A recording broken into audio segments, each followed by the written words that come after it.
Hope Springs Airport. Now live, Hope Springs Airport. Will Mr. Miles Edgeworth please take the scruffy man from the corner out from the window sill, please? Thank you.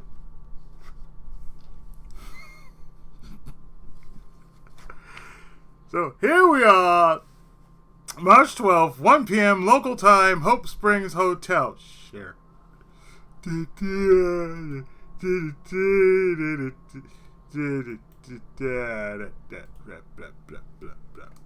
Blah blah blah blah blah blah. For those who are wondering, I have my show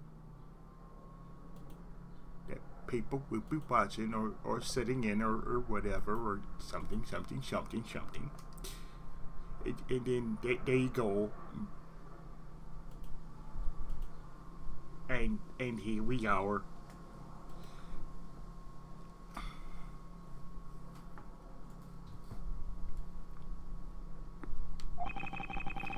I know that once we had landed, I'm supposed to let the local police take over. And thanks to Miss Tenero and Miss Miu, I was able to preserve the crime scene. But I just can't shake it. I was able to talk with Miss Tenero in private. So I'm left wondering just what's she up to? Why did she do what she did? There must be a way for me to continue my investigation. I have been expecting you, Reiji Mitsurugi.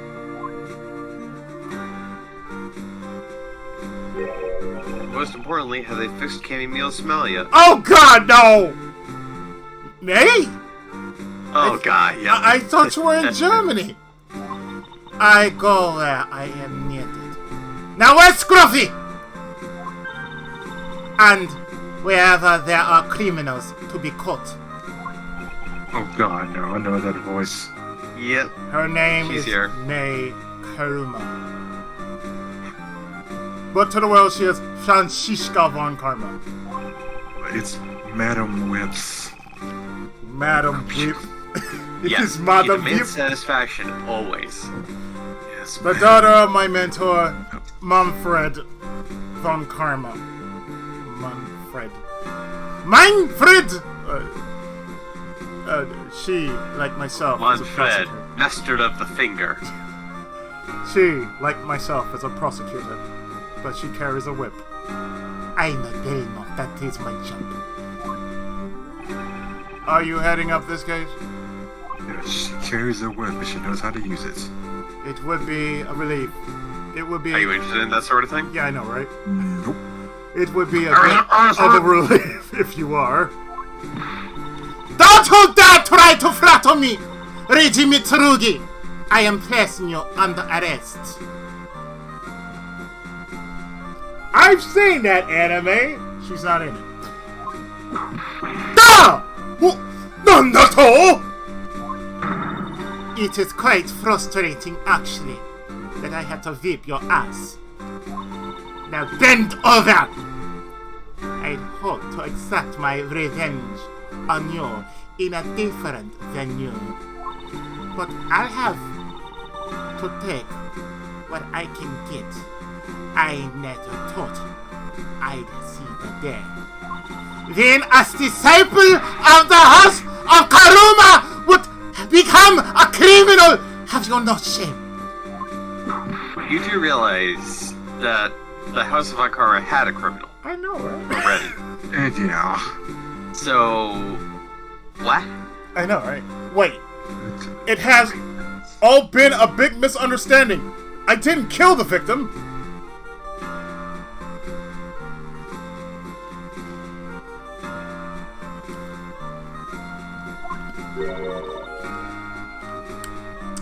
Misunderstanding. I heard all about the murder over the police radio from the captain himself. You waited for the victim on the first floor and then beat him to death. May, do you honestly believe that I killed a man? I suppose I should reserve judgment until after I have investigated it for myself. I can put you under arrest I can put your arrest on hold until then. That's as it should be. Ha! I do not need a lecture on how to perform my duties from you of all peoples. To be perfect in every way. The fulfillment of the creed alone is all I strive for. You know, she got her butt kicked by feet. What's the score, Ryu? Tell him what the score is. Tell him what the score is. I lost track. 40, tell him what the score is. Hold on. I think I found the score. I found the scoreboard. Kind of one-sided, isn't it? 2-16. Yeah, it's definitely. I know, right? It's like, oh, yeah. Yeah, we're not going to mention that curve. Yeah, that curve. That change up at the end. Well, I have my own creed which I must fulfill, so why don't we solve this I think together? that scoreboard is like 20-0. I don't know. It's a lot to a little. I have to get going. The crime scene events. Don't you dare leave town. Trust me, I had no intention to. Detective Gumshoe! Scruffy! Yes, ma'am, sir! Too slow! Get your ass and get Scruffy! Ah! Oh my god!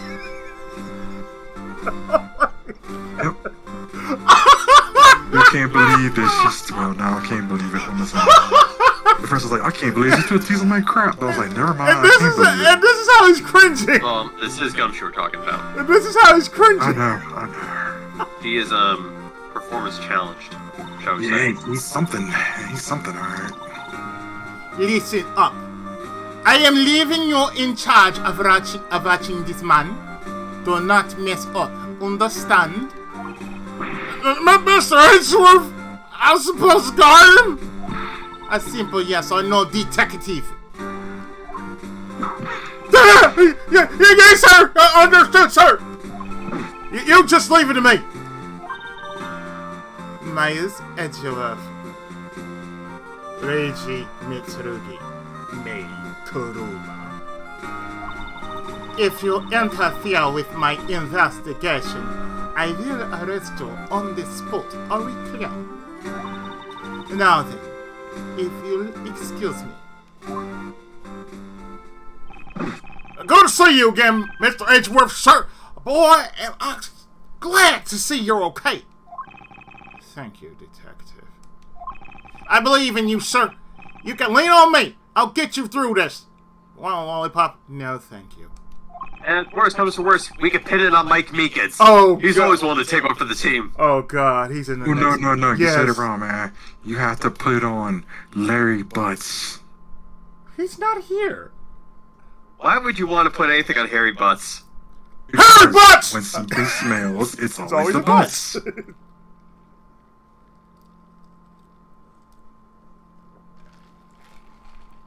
You know what they say? When something smells, It's always the butts. I heard you. I know. It never fails. It's always the butts.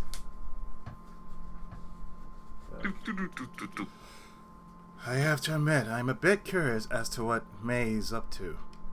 Maybe I should ask the good detective. Very well, in that case, I have a few questions for you. I fly with my little eye. Something smells with ass. I fly. So... Affleck. Affleck! What? So, how's the initial investigation going? We just shipped the body off to the coroner's office. And we're taking statements now, sir. That sounds like May. She was always good at quick responses to a case. I'd say she was a will take quick start. Oh, how so? She whipped my ass. I can see that. I rushed on over as soon as I got word of the affair, sir. But somehow when I got here, Miss Karma was already here barking out orders at everyone. It was kind of creepy, as though she knew there had been a murder or something. They had come in advance to wait your flight's arrival. That's sort of odd. She did show up rather quickly and out of the blue. Plus, I still don't know why she's here in America. There must be some backstory to all of this. What about me? Miss Karma just kind of popped up at the prosecutor's office about a week ago, sir. Something about chasing down leads related to a certain incident. DL6. I thought we already doing this shit. No details. It's kind of top secret, so she can't talk about it, even with me, sir. Knowing her, the only type of talking she likes to do.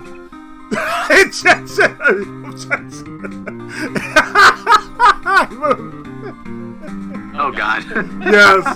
Yes. My girlfriend's quick to the jabs. She is goddamn. I see what you did there, jab. Injection. Knowing her, the only type of talking she likes to do is with her whip. Plus, I doubt the top secret part was what stopped her from talking to you. Although, I wonder if her case has anything to do with mine. Anyway, that's all. That's about all the info I have, sir. We should find out more as we investigate. Yes. I knew it. She's there to investigate that other Farquhar who was fingering his pots earlier. Yes, it's high time. That's what this is all about. Them Borginians. You can't get away with anything. No, Borginia's the one with the eggs too. Let's not forget. Oh yeah. Let's not forget. From Courts of Steel. Oh yes. Ace Attorney. Yes. That's gonna be down the line. So, but that won't be until after the Great Ace Attorney. Because, you know, the better it is, the worse it's gonna be. And the worse it's gonna be, the better it's gonna get. Yes, it's high time to resume my investigation. Starting with talking to the people involved in this case afresh. So, you're my partner. Come with me, Gumshoe. Yes, sir. March 12, 1:37 p.m. Flight I-390, second floor, first class. First class sucks at... Oh, hey. It's... Oh, first... First ass. I mean, first ass. First ass. First ass! Hut, hut, hut, hut, hut! That's perfect. First ass. Down. Hut, hut, hut, hut, hut. So you must be the captain. Why, yes, I am, and who might you be? I am the prodigy. Oh, look, it's Toothy Blowjob is here, too. Can be me, Village. I am the prodigy prosecutor, Francisco von Karma, and I have a few questions for you. Ah! Don't you dare, Captain, getting friendly with another woman. What the fuck? I'll never forgive you if you do. Oh, God. What are you talking about? I only have eyes for you, my dear Cammy. The hair is too long. My dear Rapunzel. I wouldn't bet money on our dear captain to be much of a reputable person. Sure, you don't want to ask the captain some questions, sir. He was in the cockpit the entire time. I highly doubt he would know anything of use. Anyway, I like to leave that type of witness to Francisca and her whip. Professional name, Francisca. Personal name.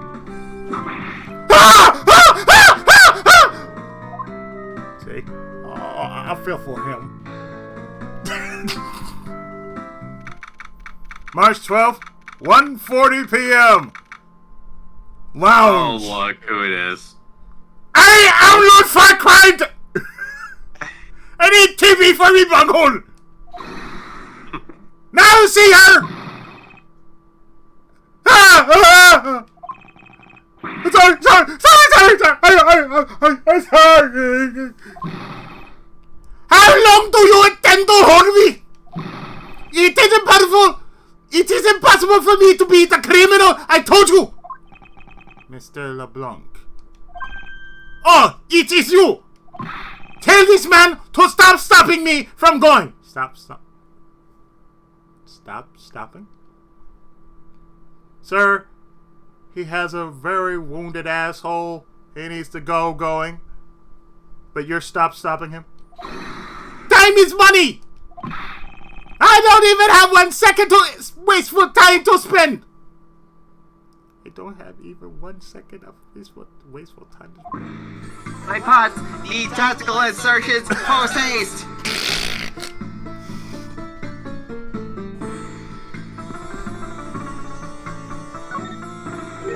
Did you finish taking his statement yet? Yep, all done, sir. I do not concern if you are not done examining cargo hold. I want my cargo back. About your cargo. If you make a single scratch on my art, you will pay, especially Vanessa. Isn't it Vanessa? Vanessa! Okay, sir. Art? What sort of art? Mr. LeBlanc's an art dealer, so he's got a bunch of artwork down in the cargo hold, sir. There's practically a mountain of them, large and small. From full costumes to stone stars, From stone stars? I'm so sorry. Stone stars? From full costumes to stone statues, I sell all kinds of arts. Oh, costumes. Speaking of which, Mr. LeBlanc's hat. That looks like that other piece of cloth. Sir.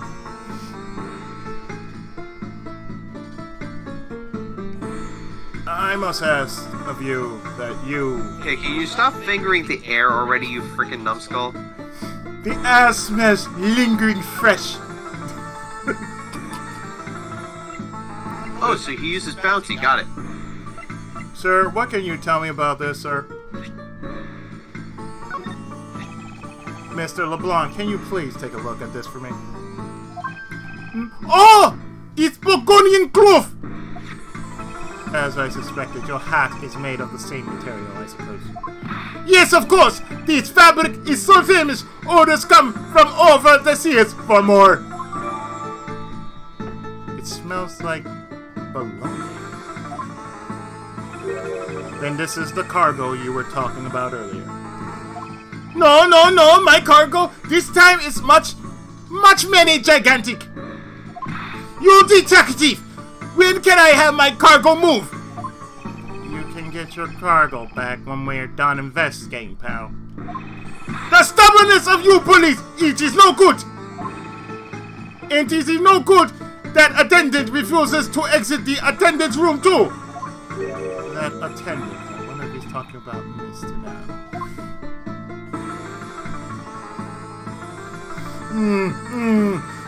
My fingers are lingering fresh.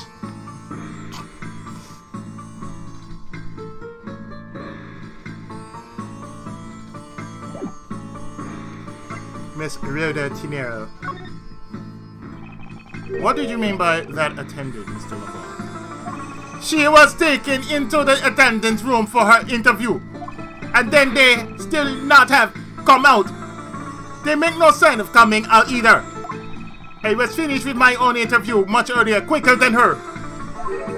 Why is Mr. Nelson the only one that's taking up so much time?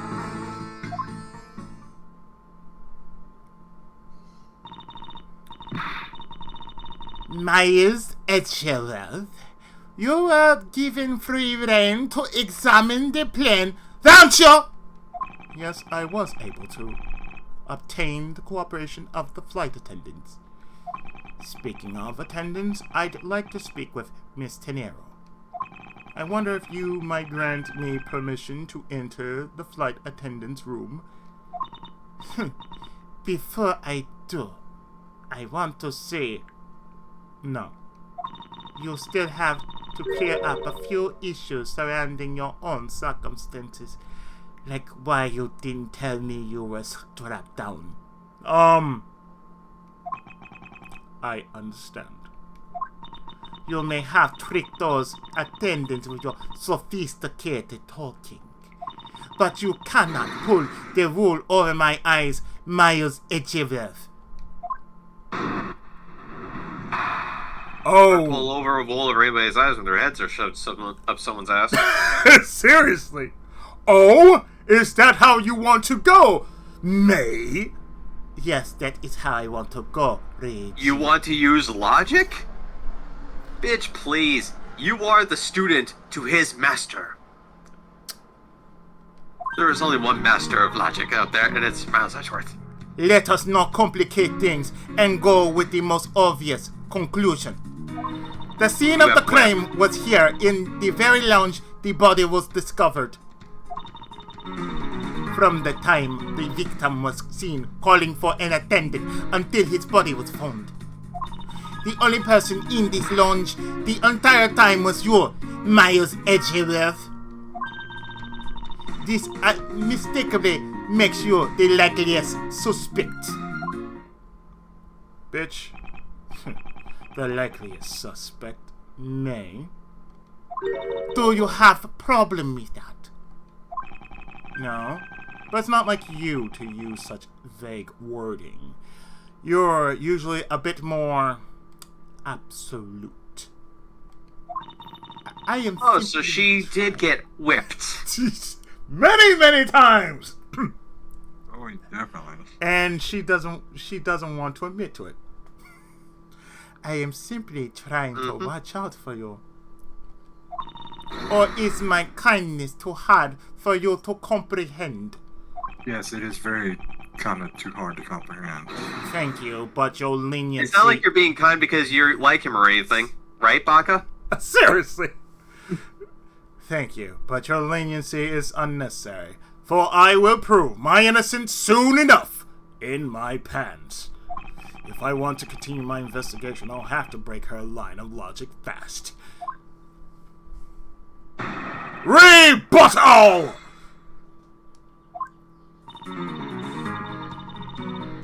Rebutthole, got it. Yeah, saying the crime was here in this van and the body was discovered. Oh, was it now? In other news, grass is green. And water's wet.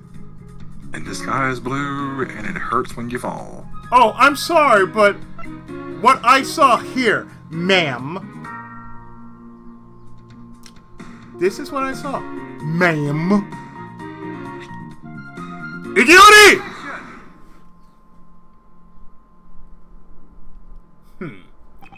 It would appear that you did not have all the information you needed after all. And what does that mean? I found a nice piece of evidence just before I was forced to stop investigating. A piece that proves that the body was moved from a different location. The killer used this suitcase to move the victim's body.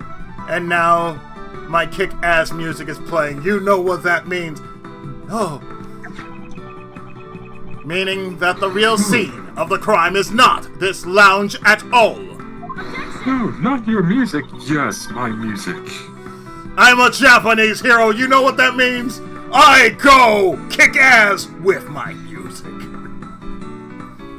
Now, who is the one rashly jumping to conclusions? I call upon the power of Sentai law. Damn right. Unless Ryu's playing. Oh. I go by Ultra Law. I go by Rider Law, which in turn goes with Sentai Law. Excuse me? I just pick a law and stay with it. All you did was find this piece of cloth inside the suitcase. That does not prove that the body was moved. It could be that the killer simply chose that suitcase as a good place to hide the cloth. I expected you would come to that conclusion, but it seems that I can't escape that easily. You should know better than that. Avon Karma is perfect in every way. Remind us again? Including your perfect losing streak. Yep, that losing streak of hers. You know, that falls into the family, you know. That one. But did you know that the killer definitely wheeled the suitcase around at some point? Objection! As if there is proof of that! There is. Where's the proof that the suitcase was moved around?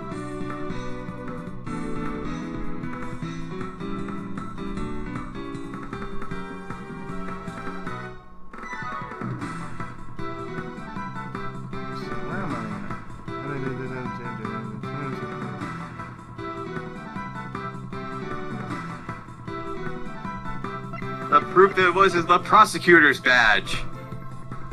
Because it proves I am always right. Protagonist privilege. Ding!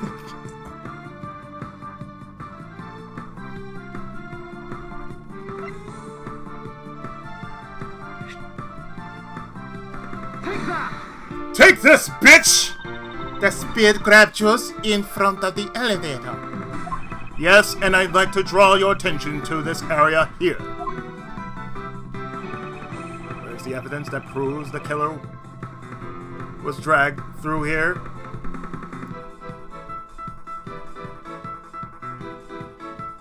Oh, I see the little streaks. The streaks, Well, right here.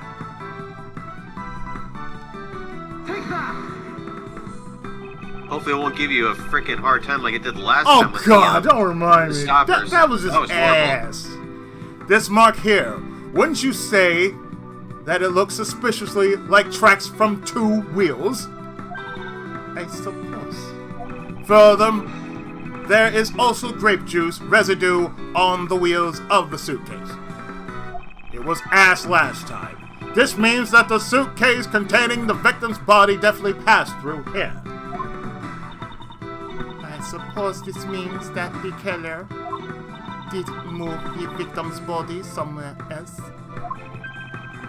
I'm glad you've come to your senses, you stupid bitch. Objection!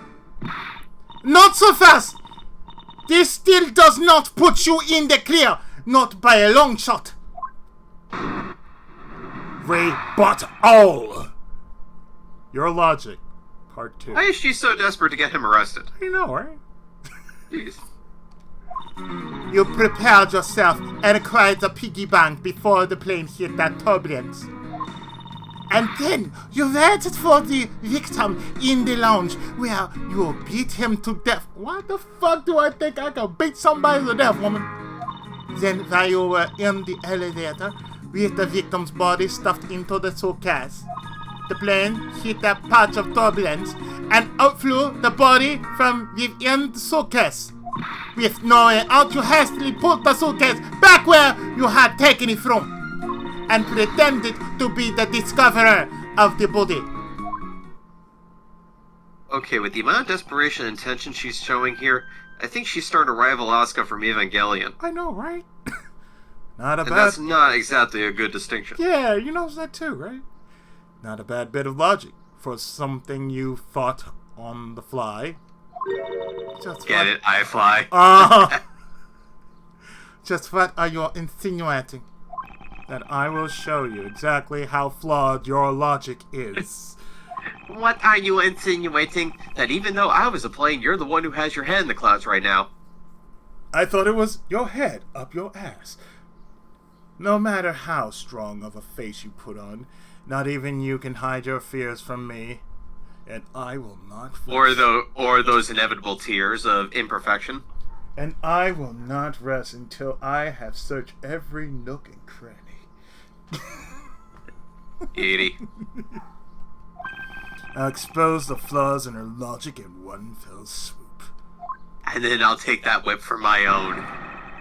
Rebut I all! will liberate it from the clutches of the imperfect one. Woman, first off, let's just say that, let me just say no to that statement. Because I have a friend here. He is called Mr. Afla Pigbank.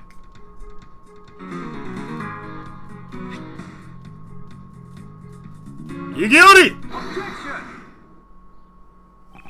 The fact that you took this piece of evidence into account in your testimony is to be commended. Your legal prowess is certainly something to be feared. Evidence and logic. Essential tools that those who would stand in a courtroom must learn to master. But what if there was a fake piece of evidence thrown into the mix? How many times has that happened? In Phoenix Wright, too many. Oh yeah. A fake. This Mr. iFly piggy bank is just such a fake. It is not the real murder weapon. That? The timing of when the bank was taken from the shop is important. And it was taken after the turbulence had occurred. But then, what about the blood on the bank? What do you make of that? I assume it was added after the murder when the killer fabricated this weapon. Looking at it this way, the killer basically did 3 things after the turbulence. Jerking off was one of them. The Mile High Club was second. Oh my. And the third was them desecrating the body. After exiting the elevator, the killer brought the suitcase to the shop and left it there. Then the killer proceeded to pick up the bank up from off the floor and took it to fabricate a fake murder weapon by hitting the victim on the head. Clonk. Finally, the victim's wallet was planted on my personage, in my pocket to be precise. Everything was done so that I would be framed for the murder of Mr. Ackby Hicks. You there! I am a bailment! That is my job! Yes, ma'am! Other than this piggy bank, was anything else resembling a murder weapon found? We didn't find anything in this lounge or in the shop that could be used as one, ma'am. Most of the items that could have been used were broken during turbulence. And the remaining items all test negative for any trace of blood. I see. Well, Myers Edgeworth, it appears your stole tactics are at an end. But it's possible that it's just hidden somewhere, sir.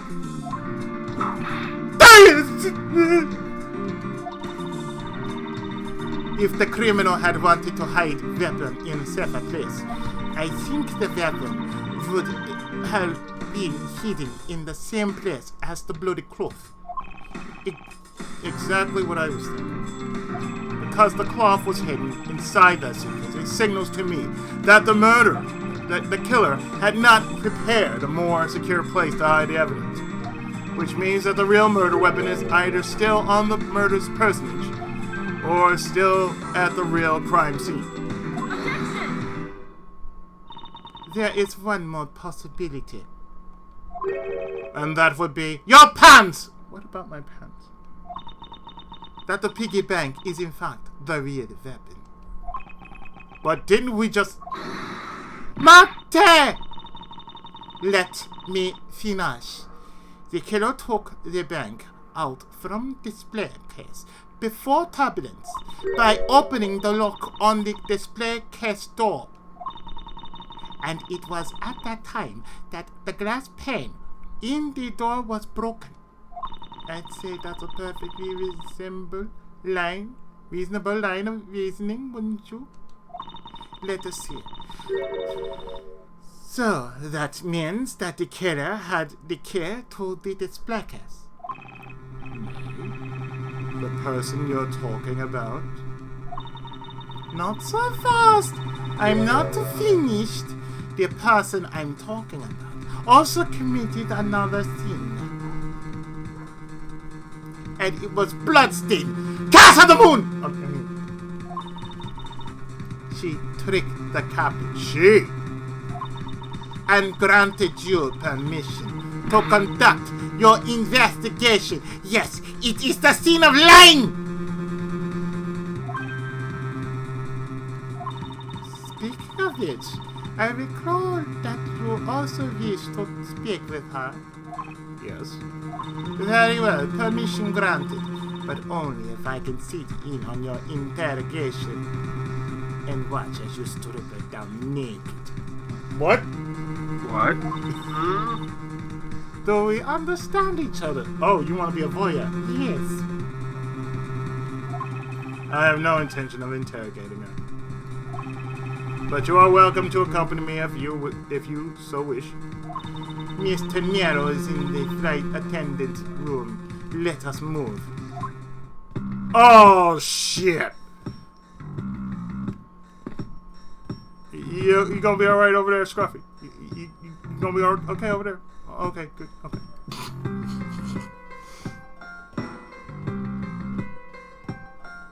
I left through the door. But not there. Right here. March 12, 2:23 p.m. Flight attendant's room. So you are the one that poked around inside this plane without the captain's permission. Deviating from the flight attendant's manual is very unbecoming, you know. That's what you're hoping to accomplish by doing that. Miss Tenero. Mr. Edgeworth, you're here too? Can you please help us and shed some light on why you did what you did? Alright.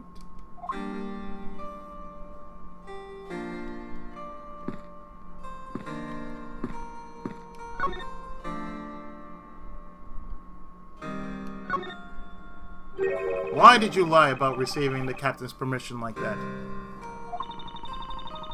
I didn't like that Cammy meal. I mean, because I didn't think I would be able to get his permission. What do you mean? The captain. He only has ears for Cammy. Wonder why. I know, right? Must be that fake smile. Yeah, that smile of hers. Smile, direct club. Are you sure that's the only And thing? the fact that when she sleeps, she looks like Cousin It. Oh, God. Yeah, you sure that's the only thing that kept her looking at? Is her smile? It's the smile and the fact when she sleeps, she looks like Cousin It. Yep. I spoke with the captain a little while earlier myself. He definitely seems to be rather taken with Miss Mary. Yes, and on top of that, he never once looked at my figure. I had mistakenly accused Mr. Edgeworth of being the killer. All because I was looking at his pants. Oh my. I wanted to make amends by sucking him off. Oh my God. In that case, please allow me to thank you for what you did. Thanks to you, I was able to clear myself of all charges. Really? You were able to prove your innocence? Oh, thank goodness. Miss Tenero, is it? Why are you looking at my little brother like that? There is one more thing I'd like to ask you. You were in the in-flight shop just before turbulence, weren't you? Please answer honestly, unless you want to get Belmont whipped. Yes, I was. And why were you there? And I... Why the sudden hesitation? Francisco seems to have struck a nerve. all I did was go check up on the shop like I always do. You're saying it was for work then? Yes, I'm in charge of the shop, so I had to keep an eye on it. I don't have any reason to go there otherwise.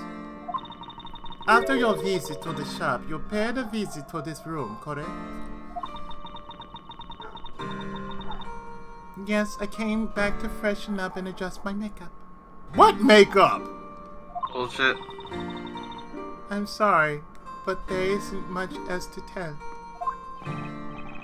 Yeah, your tell is kind of showing Oh, here. really?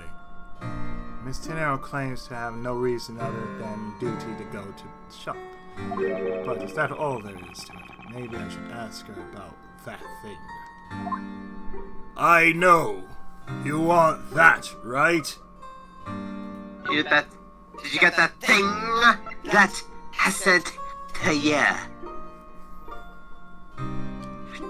This gaudy ass thing. What the fuck were you thinking when you made this? It is so ugly, so heinous, so completely devoid of any human decency. That thing should be purged. That thing should be just thrown into Borderlands. It's like, oh, that's Claptrap right there. God. It's bad enough that Claptrap's the most annoying thing on the planet, but making it look like that, too? Yes. Is he, are you trying to make people bleed? Eyes and ears? No, we want them to bleed that. We want the people to believe they can bleed that motherfucker right there. We'll just name him Claptrap. They won't ever know. It's like, this is a dead Claptrap. This thing kept reminding me that there were missions on the New Haven Bounty Board. If you could please take a look at this for me, Miss Tenero. Oh, that suitcase. Yes, about this suitcase. You are the one who designed it, correct? Why does it say Claptrap on it? And I think I figured something else about it. This suitcase is the reason you went to the shop, isn't it? There's nothing you won't find out eventually, is there? Won't you please tell me more about this suitcase? I named it Claptrap. Yes, There's nothing my colossal logic blade cannot cut.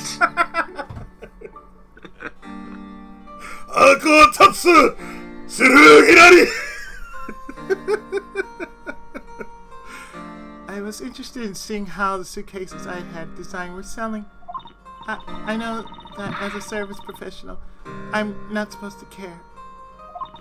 But I really wanted to know. And I was glad to see that it was the last one there. The last one there. The last suitcase on the left. So you're saying, Mr. Arrow, that the suitcase in question was the last one? Yes. They're just so popular, they're practically flying off the shelves. That's not exactly the impression I got. The one in the shop is most definitely the last one. Well, we're currently looking at that suitcase, as gaudy as it is. Really? Then I guess we're sold. Well, then I guess we sold all of them. Thank you very much for taking the last one.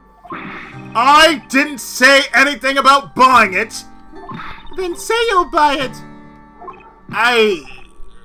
I'm sorry, I can't. But why? It's too goddamn gaudy. But why? I think it'd go great with your complexion, Mr. Edgeworth. It really suits you. Reggie, please call me Reggie. What? I guarantee you personally, as a service professional. What? Well, Huh? that is. How should I That put is- this? It's hideous. It is, how should I put it? It is magnificent. Late hideous. Not Nani? Well, maybe that was a bit too direct. That was too. You That was too Nintendo. too harsh. That was too Nintendo Direct. It's you should have went with the classic. It's avant-garde. It's ambiance.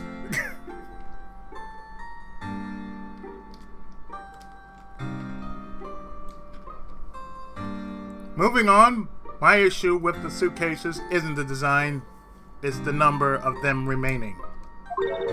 Remaining? There were 2 suitcases in the in-flight shop when I investigated it. Yeah, but that's impossible! I'm sure there was only one.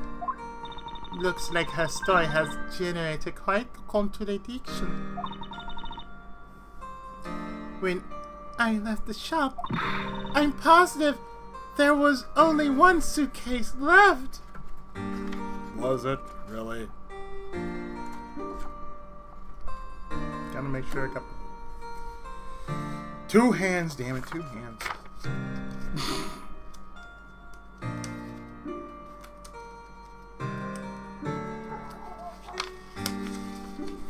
Yes, I agree, the dogs. I agree, the dogs say the same thing.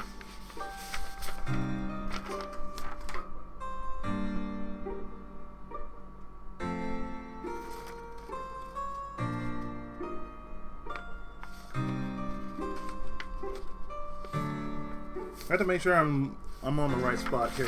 Okay. Here, yeah.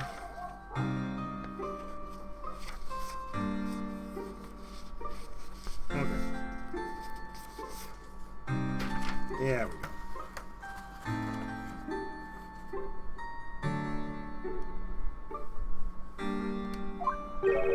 Something's amiss here.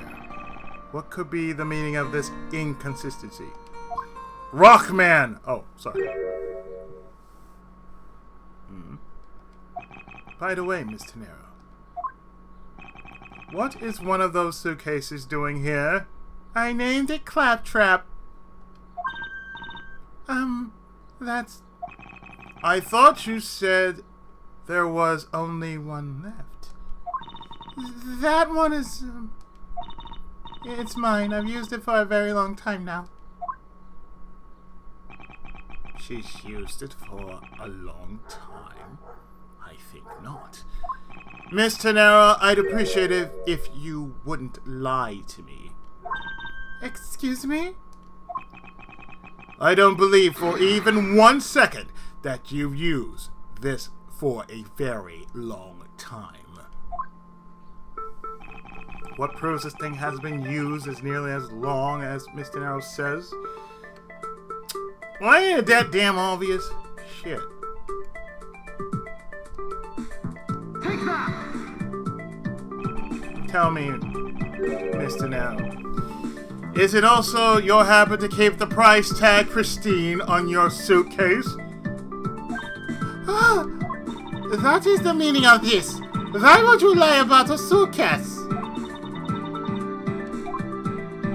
Despite having faith in your design sense.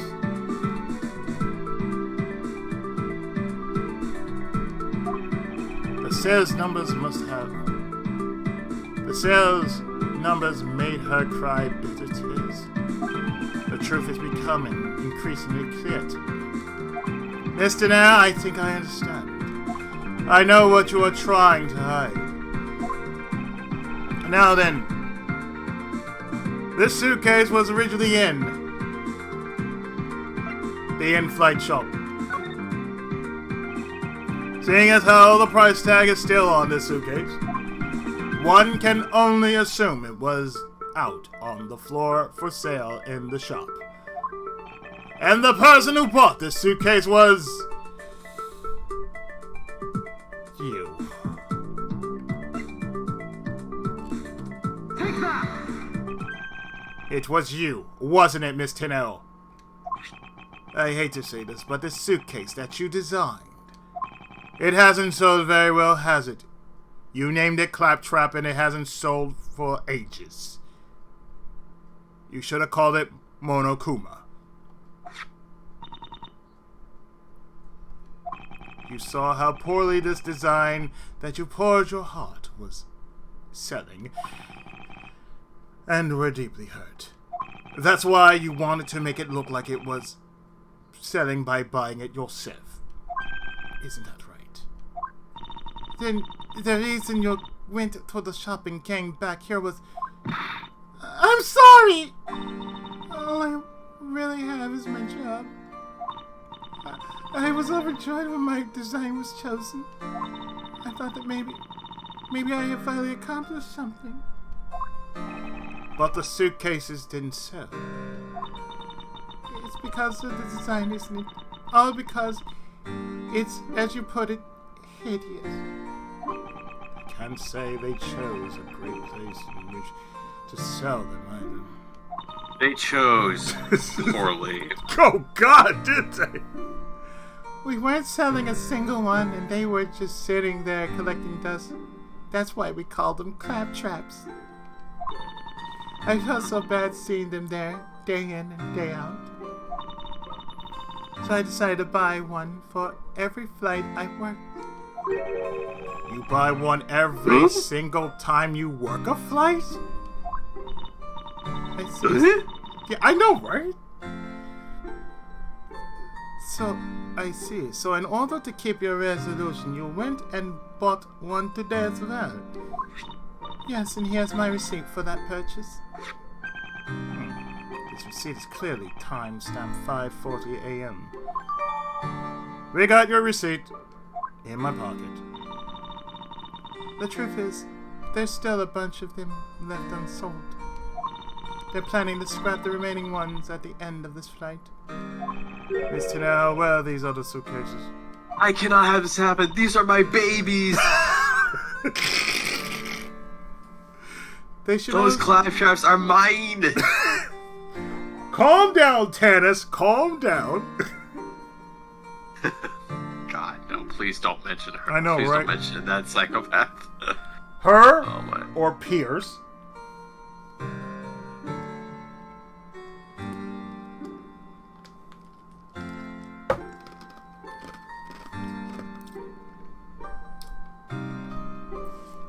They should all be down in the cargo hold. Then the suitcase the killer used could very well have come from the cargo hold. Mitsurugi-san, thank you. You don't think that the killer used one of my suitcases too? Yes, I do. The killer used one of your beloved suitcases to move the victim's body. And then because he saw how hideous, he took a crap inside it. Ooh. Ah! Those suitcases were meant to be faithful partners to our passenger on their trips. That's all I ever wished for them to be. Mr. Nara, is there any other way to get to the cargo hold other than the elevator? The only other way is just through that door there. And what about security? That door has no special lock installed because just to enter this room, you need a special key card that only crew members have access to. Do they say Foxhound on it? Which means that the culprit is someone who can enter this room, eliminating the passengers and leaving only crew members as potential suspects. I can't believe it. Yes, May? Going on this wild goose chassis. You're a disgrace to the Von Karma name. I'm Reiji Mitsurugi, not Reiji Karuma. And what do you mean by that? Everybody in case in the States first before you talk. The suitcase came from the cargo hold. That fact alone tells the whole story. Yes, which is why I said the culprit must be a crew member who used their key card. Reichi Mitsurugi! Mei Kuruma. You're proposing... Big dirtbag! You are proposing that the killer rode the elevator from the cargo hold, correct? Yes, that's the only realistic possibility. That other attendant, Miss Neil, Village. I asked her earlier, and she had this to say. She got that information. Did she out. give you that big smile, too? This real? Was it a Kool-Aid smile? In order to make the elevator go down to the cargo hold, a different keycard is required. It says Fox Hondo on it. A different one. Yes, and the only person who holds that particular card is you, Miss Rhoda Tenero, and only you. Ah! What? Oh, no. Is this true, Miss Tenero? Yes, I keep that key card in my locker at all times. Could you please show us that card right now? Yes, hold on. I don't believe it! Hey, Colin. Right? What's wrong? The key card, it's gone! Called it! Yep. It's obvious. Very clever. Pretending that your card was stolen when in fact you're trying to hide it from us. You really thought this through. Wait, it's not like that!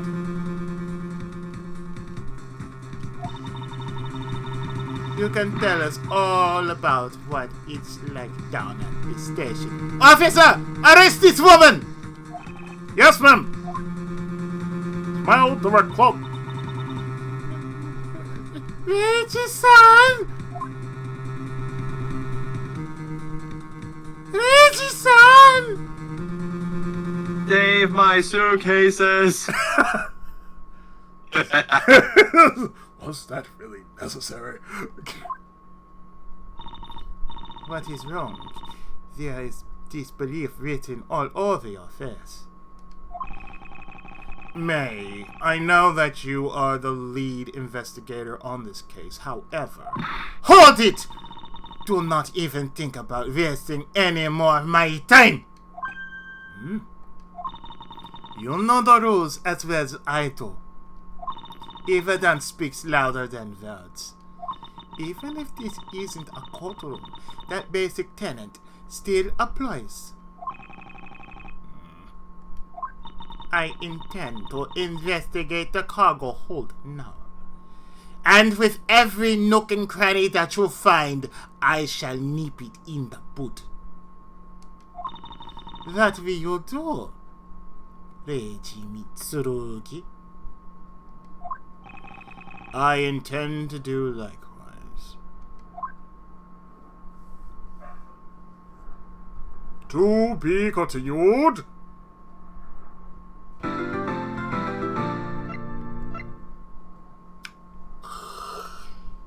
Yes, I think we should continue. Because it's going to be a B part, so fuck all that shit. I say with my little eyes something that says, what the fuck? Later in the cargo hold, 2:52 p.m. Wow, so this is the cargo hold, huh? Doop doop doop. It's so big! I agree. That's what she said. The plane's a special model. It has both a super large cargo hold and ultra luxurious first class seating. Oh, okay, I get it. It's like say, $500,000 just to get a ticket. So this is the real scene of the murder? There's certainly a high probability of that, which is why we're here, correct? Okay! Let's get investigating, sir! Let's begin investigating. Scruffy, you take that way. I'll go this way.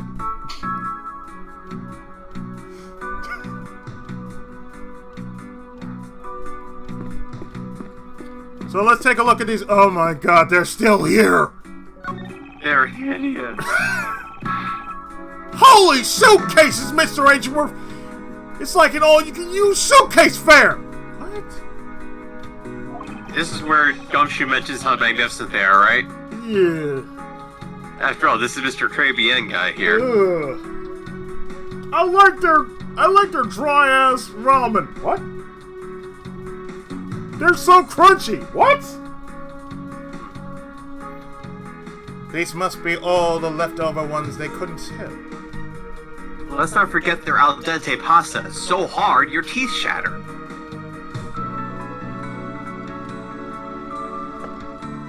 Ah, the two auntie sale. The ones the company's planning to dispose of after this flight's over.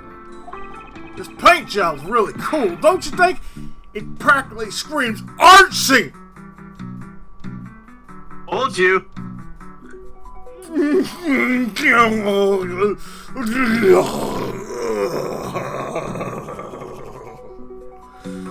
It practically screams cow arts.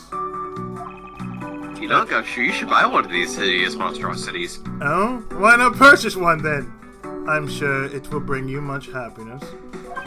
You think so? So maybe I will. Let's see here. $1,200!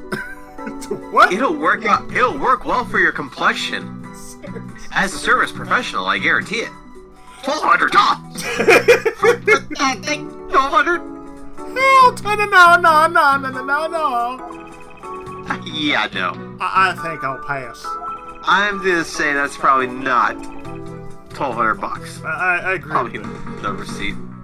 It's like, oh well, that's 120. Oh god. That's 120, not 1200. Oh god. And Miss Tenero jobs wonders just remember. why they don't sell. You need 2 jobs just to buy one. Okay, side note then. What does she make? She has to be a serious bank in order to buy one every flight. That's what I'm wondering. Definitely looks like one's missing. What's this brittle substance I'm stepping on? It's like a bunch of glass fragments. Logic. Why is this there?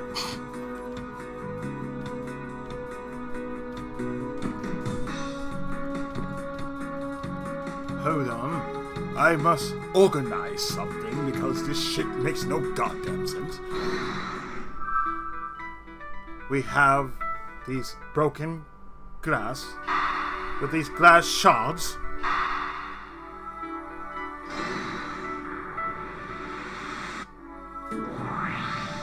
I think we can safely conclude that these fragments are from a pair of glasses. They're not mine. Look here. And the victim was wearing a pair of broken glasses. Exactly what I was thinking. I'm sure that the shards would match up perfectly with the remnants of his glasses lenses. Ergo, the victim was here, just as I suspected. So you're saying that the real scene of the crime was here, sir? Isn't that what I've been saying for a while now? Oh, is it? I didn't know that! Oh, Gumshoe, get out of here. Get out of here. Perhaps it's a bit early to draw that conclusion. However, I believe that the probability has just skyrocketed considerably. All that's left is to find the murder weapon. Can I look? No. Oh. Let's see. Hey, what's with the suitcase, pal? It's what the victim checked in, sir. So this victim belonged to Mr. Hicks. I don't think he'd mind if we took a closer look. There's nothing out of the ordinary in here, sir. Wait. And there's a photo. And there's a photo of Miss Von Karma in it, sir. And why is she naked? It looks like a profile of me. Logic. Why would Mr. Hicks have had a file on her?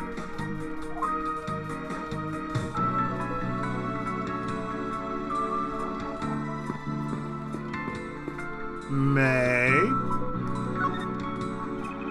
You arrived at the scene of the crime before Detective Gumshoe, correct? and you then immediately began to direct the investigation. It seems to me that you were already here at this airport for something besides this murder. Yes, I was. Why this airport?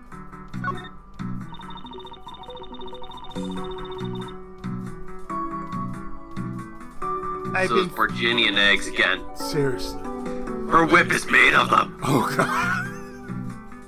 I've been following a very large and involved governmental level international crime.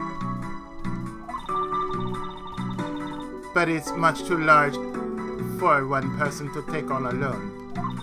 So it was decided You're the that... perfect one. Yes. Oh god, you're working with Chun-Li! Oh god, no! Oh, Interpol. It was decided that I should form a joint investigation with Interpol. Logic. Interpol is involved. It's a top secret operation, so I really can't tell you any more than I already have. That means Zachary Hicks is probably Interpol. And he knew Chun-Li. Oh god. Oh, I'm sure he knew those thighs. But did he know it was just Tuesday? He doesn't know that much. Hmm. So, let me see here. We got a profile on Francisca So that means and Interpol. that the murderer is M. Bison. Master Vega!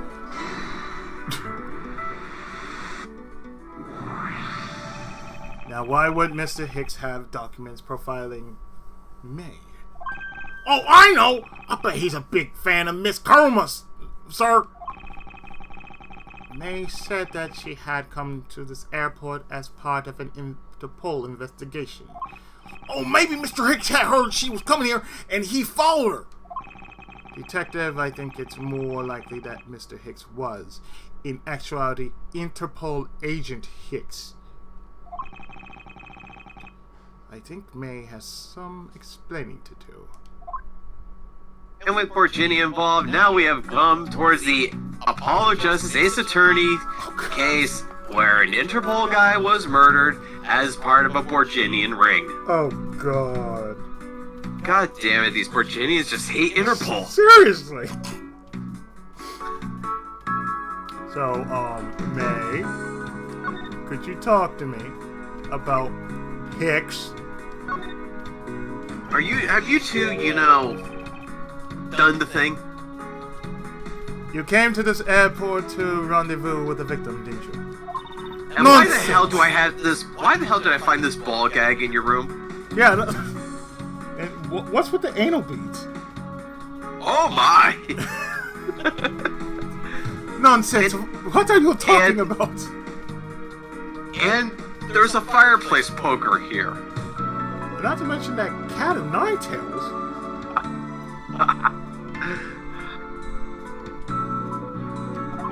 And where's the leather suit? Oh god.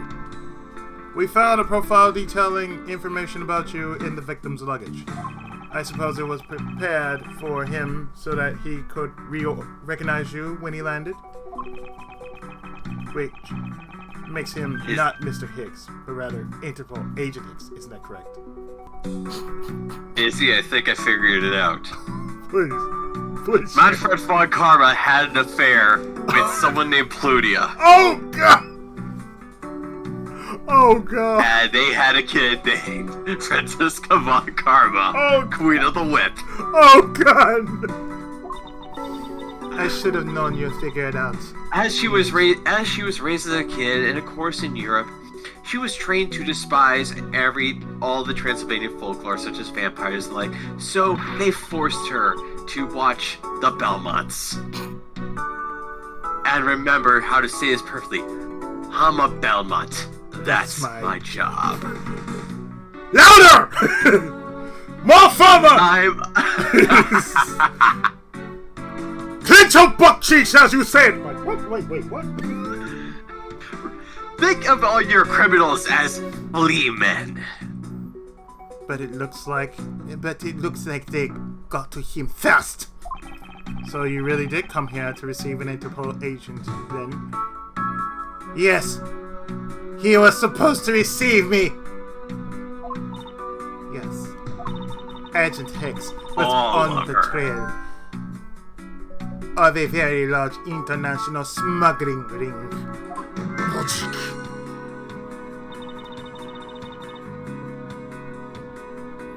He went undercover to investigate this crime, and it was I who put him on this case. I was supposed to receive call from him on his cell phone once he had landed. I never expected to receive a call about his murder instead. I think we now have pretty definitive Okay, evidence. yep. I think now if you just remember, if you see somebody who has shark teeth, a shark tooth jacket, and has her hair shaped like a penis, he's guilty. Oh yeah. That Agent Hicks came down here to the cargo hold. But what was he doing down here, sir? There's nothing but luggage. Oh, I get it. Maybe he forgot something in his suitcase, came down to get it.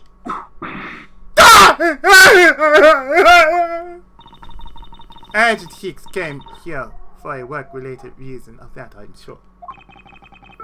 Yes, I'm sure he was here to investigate the smuggling operation he was observing. Covert action. May, do you know exactly how he intended to pursue his investigation? No, unfortunately, I was going to find out from him after he landed. I see. But this raises another question. A normal passenger can't access the cargo hold on their own. Agent Hicks must have identified himself to a member of the crew and entered the cargo hold with that person who let him in. Yes, and then he was murdered here. And these glass fragments and his broken glasses are a testament to that. And then... I see what the murder weapon is. Is this where they're gonna mention that it was probably gravity, right? Oh god.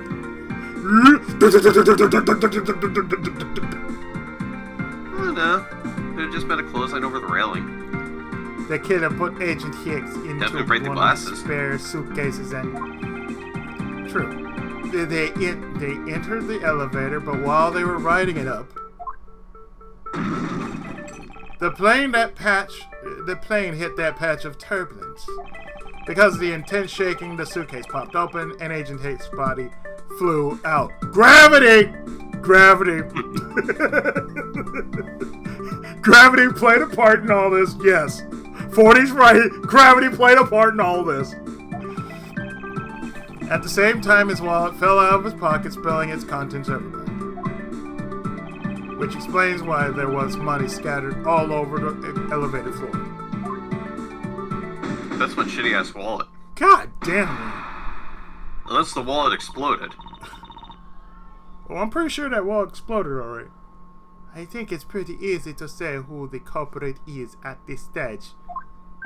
What? Really, sir? What, there's a WWE wrestler on board?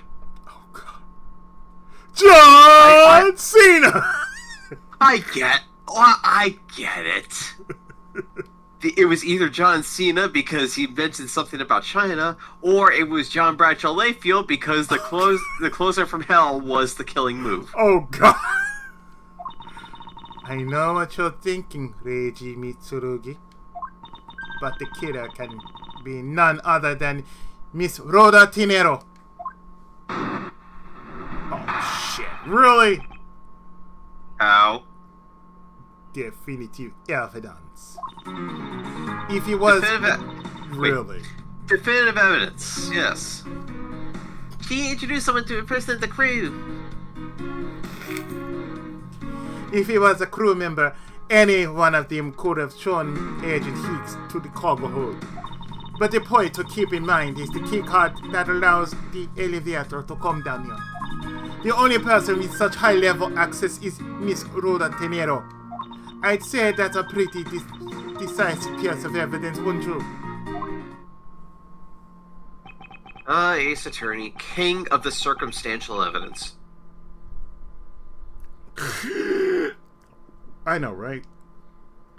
I know what she's trying to say, but I'm not certain it's as simple as that. Rebut all!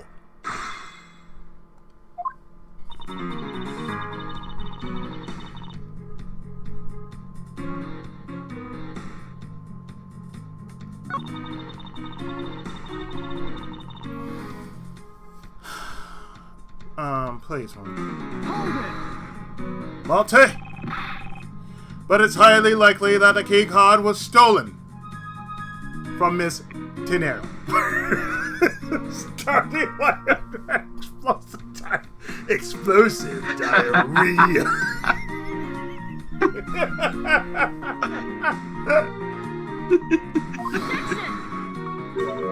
It's highly likely.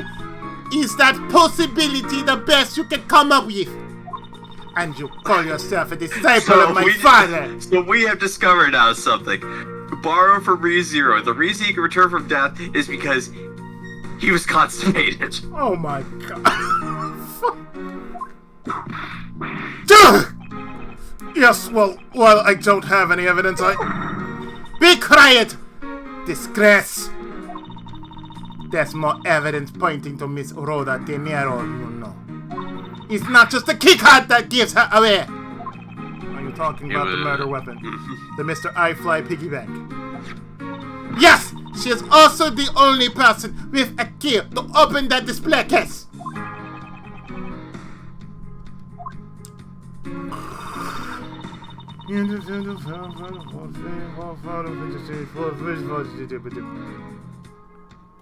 Hold it!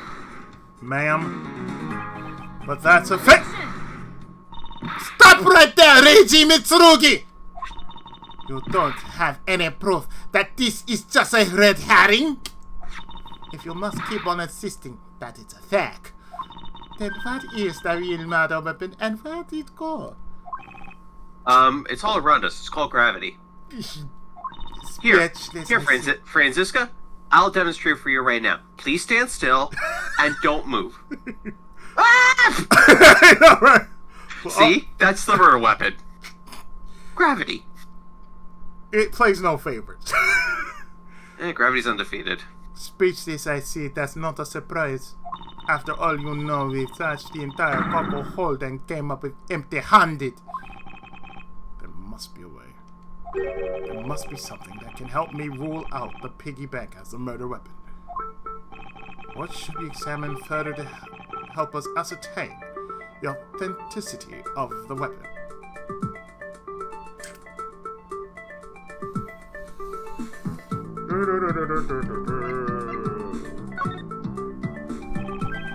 May, I think you were too quick to jump to your conclusions. Oh! Was I? Yes, we don't even have the autopsy results yet.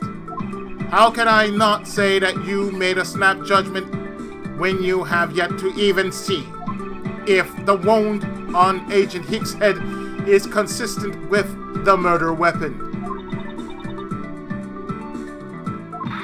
Scruffy! Yes, sir! Contact medical examiner's office at once! I wish to hear results of Agent Hicks' autopsy! Yes, sir!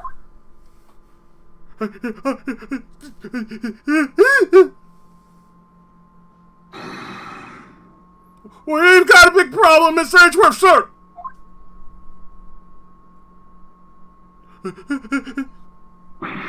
What is it, Detective? They're still doing the autopsy, but they said they already know this one thing for sure. Report now! The doc said there's one giant bruise from a beating from his shoulder down to his mid-back. From the victim's shoulder to his mid-back. He was beaten over such a wide area by gravity. Well, I'd say that maybe it's a sign the killer had a grudge against Agent Hicks. But it wasn't just his head, though. The killer went all out and hit him multiple times, sir. The fuck? Scruffy! What is had a grudge against Agent Hicks supposed to mean? Well, that's... Was the wound on the victim's head consistent with the murder weapon? Oh, well, they said they were still looking into that, sir. You're completely useless! You're useless! You're worthless! Sir, I told you already, you can't go down there! No, you remove yourself from my way! What is all that racket?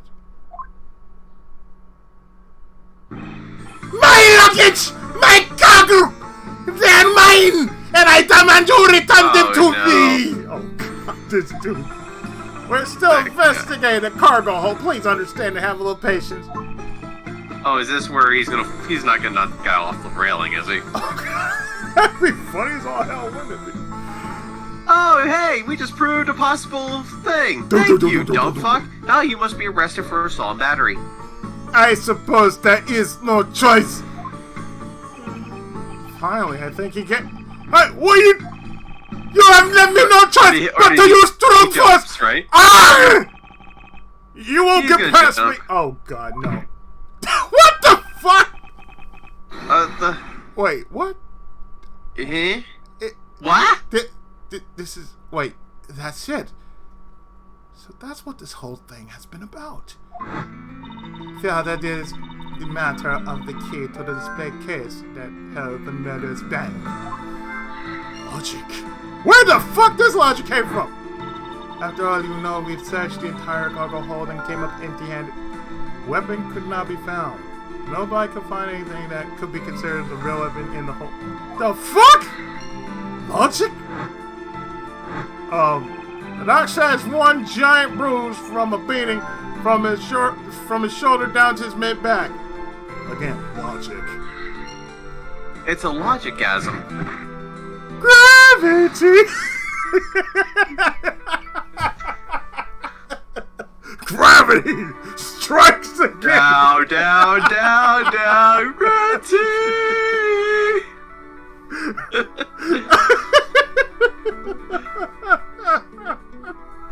Oh no! Oh no! We're gonna combine. Wait, no! No, really? We're gonna combine. No, damn it! No, goddamn! So, we're gonna combine the piggy bank with. Oh no! No! No! No! No! No! What? No! No! Allegedly, the killer struck the victim many times over, which is why there is extensive bruising over such a wide area. But is that really the correct conclusion to draw from the evidence? The bruise from his shoulder to the middle of his back is one continuous mark, which is more suggestive of a single blow to the back. If that's the case, then the piggy bank is much too small to have caused that. Therefore, the murder weapon must be something far bigger. A sizable weapon? Logic. Such a sizable weapon. God, oh no. Yes. Oh no. A very large weapon was used. Do you know what it was called? It's called the floor. It is made of floor, and it is big. Quite big, actually. Oh Hell, no. it's as big as this no. entire complex. Oh no. Do you understand? Oh, We're talking no. humongous weapon here. Could you imagine wielding that thing? Oh no. I don't think even Shizuo could do that. Oh no, no. And that guy could lift freaking trees off the ground. Weapon could not be. We're going to. No. No. No, no, really? We're gonna be. Oh no, weapon could not be found with a sizable weapon.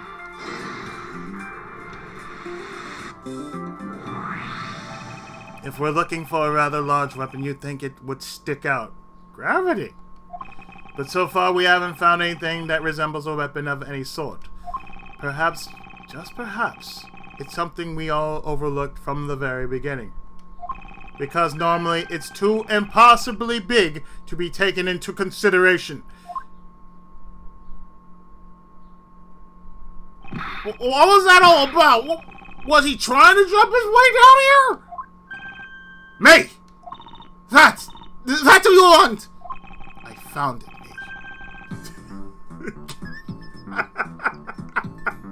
Witnesses of the crime scene saw a man lift the floor off the floor while screaming, "Hey, stop! Oh, stand up! You get on ground!" Oh, god damn it! What the fuck? I found it. I found the real murder weapon. You did? He really jumped?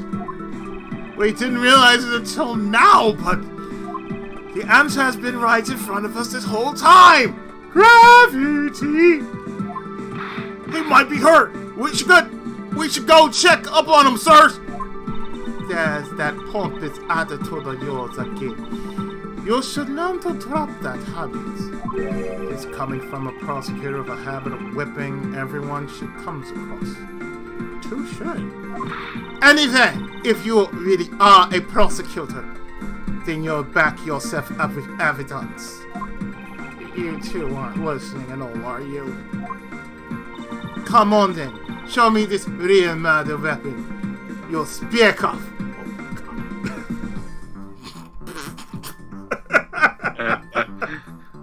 A black Russian man was said to have tried to intervene, but the Russian sushi tasted too salty to calm him down. His name, Randall Lovikov. I don't have evidence to show, but hold on a second. Let me get Dr. Suplex Big over here. Big, please show the evidence now. Well, really, that's what you do. German Suplex! Like, yeah, you don't have evidence to show. Like, what evidence?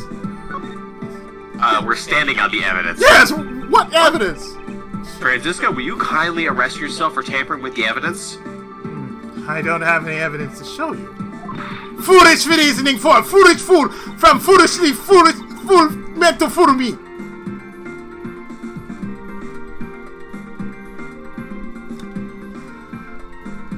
Oh, God. Okay, good. Foolish reasoning for a foolish fool from a foolishly foolish fool meant to fool me. What do you mean by I don't have any evidence to show? Perhaps I should have phrased that as We're standing on it. that which caused Agent Hicks' death is incorporeal. Forgive me, but I do believe I have figured out what was the real cause of death. It was a ghost. Oh no!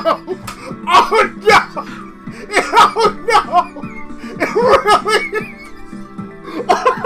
Gravity! Oh shit! We're figuring this shit out! Gravity! Gravity! Oh, gravity!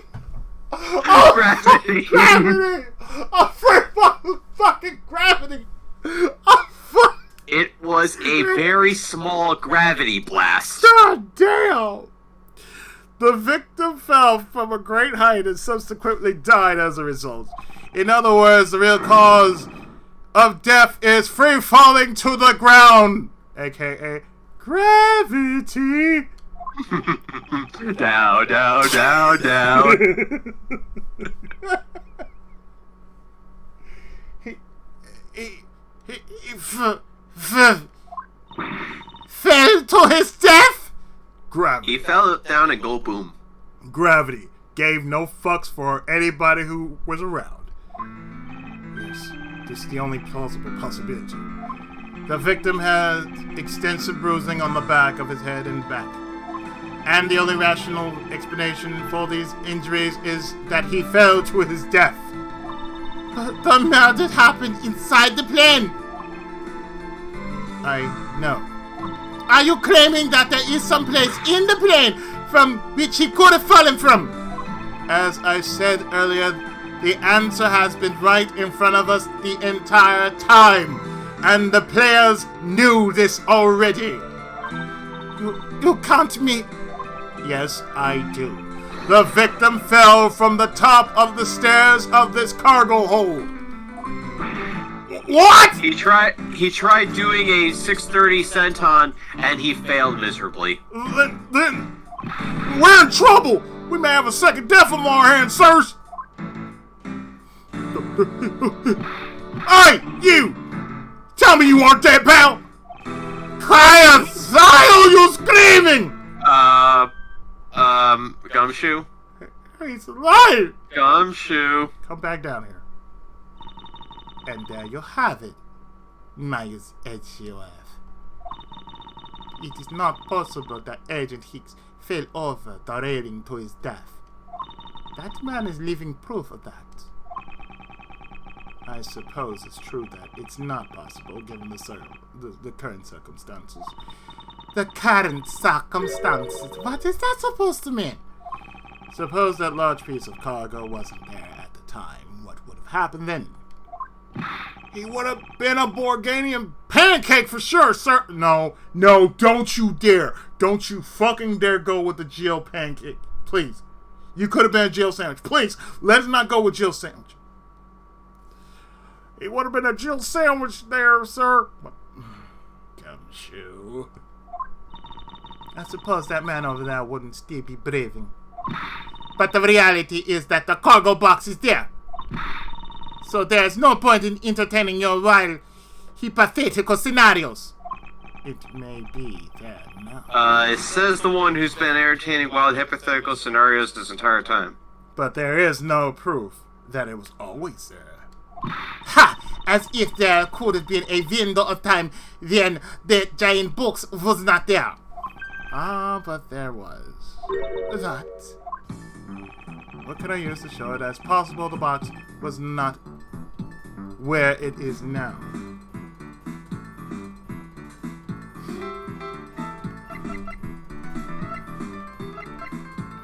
Well, here's reasoning right here. Take that! You refueled in the Republic of Zhangfei? Yes, this flight had a short layover in Zhangfei in order to refuel. But that isn't the only reason for the layover. We also transferred some cargo.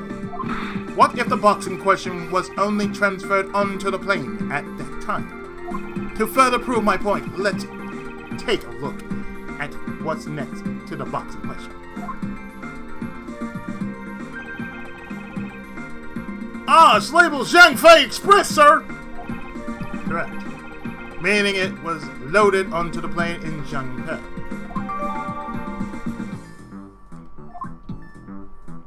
Now, what if the box in question was also loaded on at the same time? It would mean that the box was not here in the cargo hold during the Europe-Zhangfei leg of the flight, making a clear drop from which Agent Hicks could have fallen to his death entirely possible. Ah, but your theory is still very far-fetched. Then allow me a chance to prove how very likely my scenario is. My first order of business will be to examine that piece of cargo in more detail. Oh God, really? Left to next side, the colorful suitcase is covered.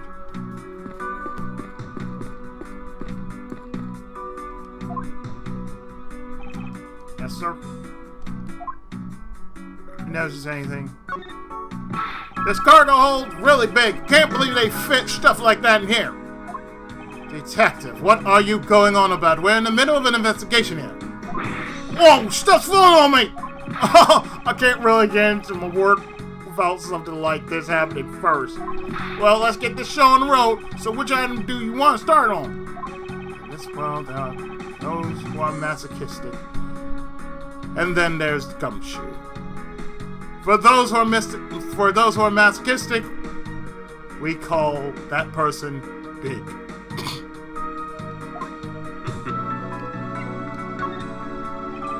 Man, I can't believe Mr. Hicks fell to his death. I never would have guessed in a million years.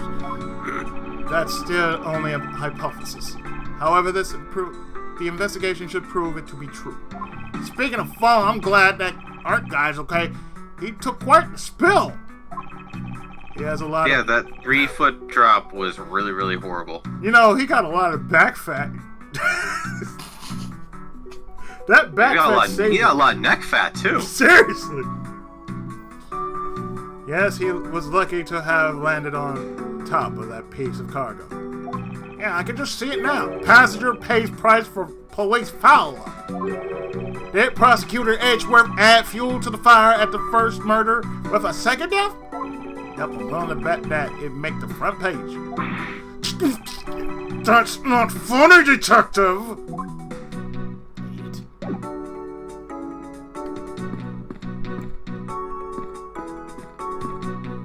We're not looking at that. We're not looking at that. We're Cheats. keeping track of this many piece of cargo. Must be very taxing on the cargo crew. This sure brings back memories when I worked as a part-time mover, sir. By the look in his eyes, he's waiting for me to ask about the rest of the story. But no matter how he pours on the puppy eyes, I have no intention of doing so.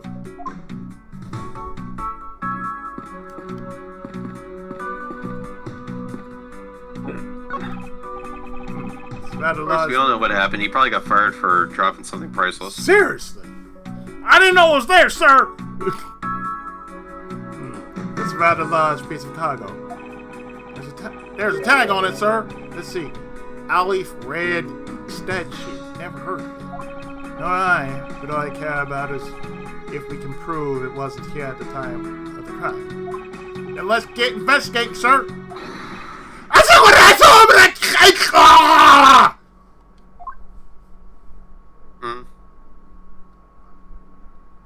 Oh, Wing Dingus, man. Look here! Do not go about touching my possessions without my permission! Don't rush up on me like that, pal! So this belongs to Mr. LeBlanc, does it?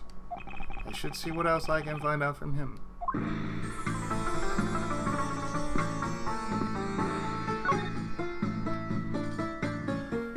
Can you tell me about this cargo, sir? I take it that this large piece of cargo belongs to you, Mr. LeBlanc. Of course it is mine! I shipped this fatty piece of art from Europe! This Alfred statue is worth 10 million cents! Wait, what? The what? Wait, what? No! 10 million. 10 Okay, so million $100,000. 100,000. 100,000.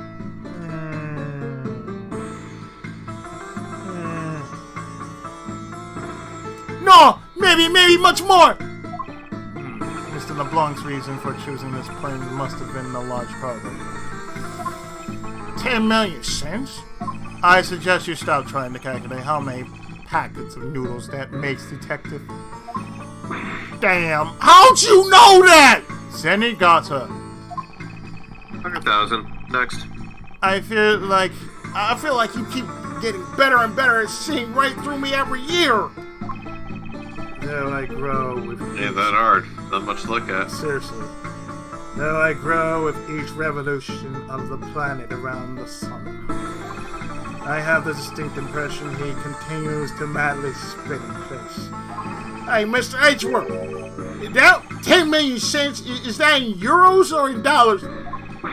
Does it really matter? Really? No, it's in yuan. Jean-Claude Yuan. It's yen! Yen! Does it really make a difference to our case? Mr. LeBlanc, there is a chance that your cargo is related to our murder case. I was wondering if you would allow us to examine it a bit closer. It is very valuable piece of art, so no, there will be no touching! Logic.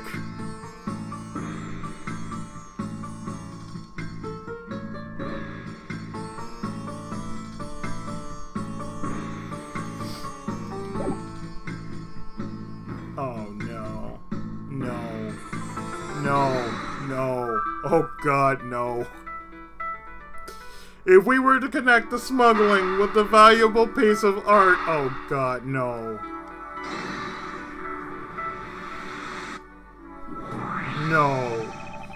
Mr. LeBlanc was something to... If Mr. LeBlanc has something to do with a smuggling ring, then it's possible this fake statue was brought on board in Zhengfa. I think I need to question him a bit further.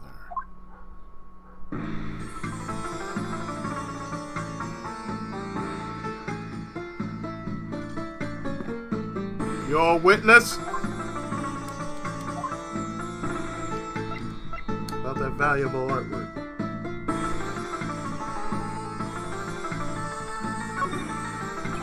What exactly is an extremely valuable piece of art, sir? It's like the stuff you see at county fair. Go sit down, Gumshoe. Go sit down. Is it like the stuff you see at county fairs? Somehow Yes, because you can buy 10,000 cotton candies with it, right? God damn, really? Somehow I get the impression that's worth a lot more than you can comprehend. So this thing is worth more. I agree. Seriously. Yes, it is. It has more than 2 zeros on it. So this thing is worth more than I can imagine, huh? Woohoo! Hey, it kind of makes me want to try collecting expensive art. Collecting expensive art? Should I? We said more than you can comprehend, Gumshoe. I hate to break it to you, but since you have a 10-cent mind, anything that's $1 or more is beyond your comprehension. It seems like there are people out there besides Mr. LeBlanc who know the true value of art. Yeah, they're called game collectors. They don't know shit. Oh, by the way, Gumshoe, you want to talk about the true value of art? Why don't you buy the suitcases over there for $1,200? Huh? Are you talking about me, that, sir? right? I know, right? Are you talking about me, sir? Of course not! Where did you get an idea like that? I'm very paranoid, sir.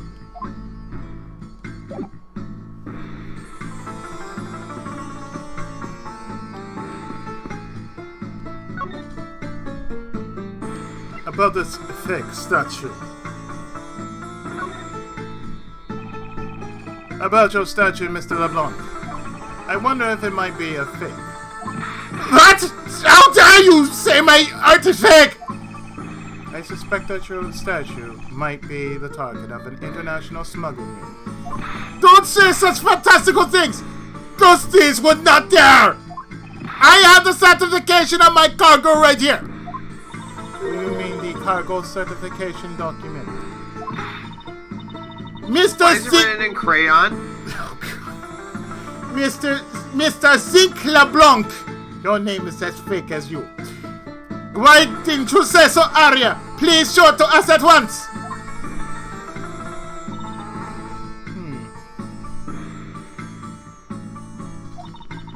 I'm waiting for her to actually say, you know, Mr. So-and-so, if that is your real name.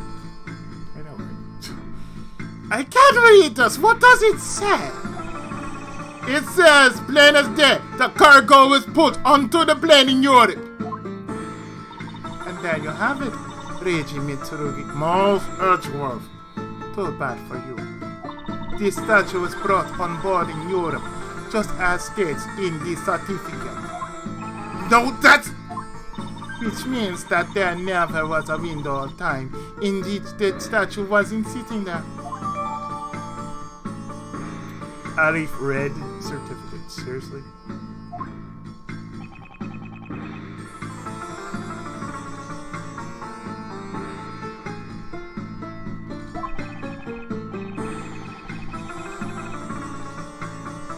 I respectfully disagree. We can't discount the theory until I see the statue for myself. Then you can have your wish. Look at it yourself and see I am right. This? I know I've seen this somewhere before. Yeah. Legends of the Hidden Temple. You know, for Olive Red statue, it's not red. Looks like something that came straight out of La Moana. Seriously. This is the Aleph Red? There's nothing red about it. It gives off such a feeling of art! I can practically smell it! The statue... That's your brain matter leaking out of your ears again. Seriously. Please do something about that. The statue has high amount of historic value. After it was unveiled at a museum in Europe, I brought it to this country to exhibit it. You brought it to L.A.? Oh, that was a poor mistake, sir. Oh, yes. I believe a closer look is warranted here. This thing looks like a giant piece of ass. I will not rest until I burn that thing into the sun. I mean, investigate every nook and cranny of it. I will not rest until I've seen this piece of shit turn into an infamous piece of nook and cranny and burn it into the sun. Thank you. That's way better worded than me. Yes. So this is the infamous Alif Red statue. What is it, Mr. Edgeworth? Did you find something? Yeah, it looks like ass. There's something wrong with this picture. We should examine it in more detail. I agree. The thing should be crowned with the ugly suitcase, so it could truly be king shitty art. Oh.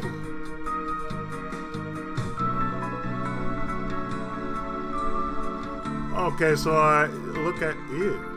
I had to look at their. I had to look at their eye. What the fuck? Your souls. Okay, Ghost Rider. Your souls are stained by the blood of the innocent. Smokers. Are these eyes made of some sort of gem? That's a real nice shade of orange. For a sec, I couldn't even tell they were jewels. They're Skittles. That proves that they are frauds. They're not red. They're Skittles. Oh, but they kind of remind me of the eyes of the stray cat that lives near my house. My cat would actually look at you and say, "What the fuck, man?" Are the eyes supposed to be this color? Is it possible the statue's a fake?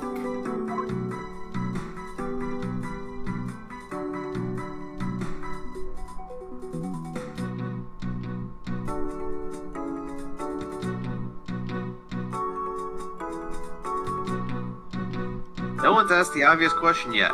Why is it called the Aleph Red, if there's nothing red about it?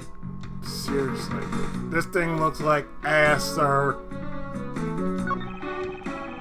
I grant you permission to look, but if you make tiny single fingerprint, I will make you pay 100 million cents! Isn't that the value of the statue itself? Of course, it is price of my very valuable time and the loaning of my statue. Now you're wasting another minute. That will make your bill 11 million cents now. I have to conduct this examination with even greater haste.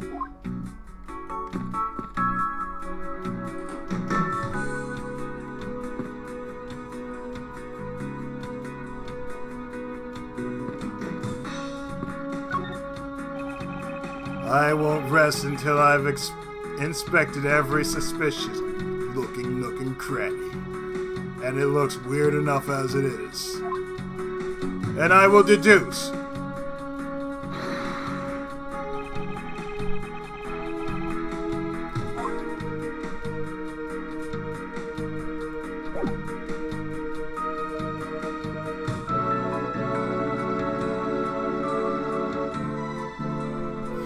I will deduce that as I'm looking at this ugly-looking eye, which looks like a pair of Skittles.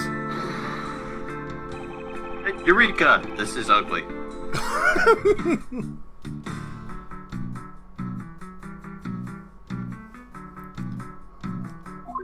What I have might be the one and only thing that looks like a photo of Mr. Hicks. Eureka! 7! These eyes are awfully orange, don't you think? Yeah, I'm pretty. They remind me of sunsets when I was in grade school, sir. Considering your brain hasn't left grade school, that's not a surprise to me. I don't think you see what I'm talking about. No, I do.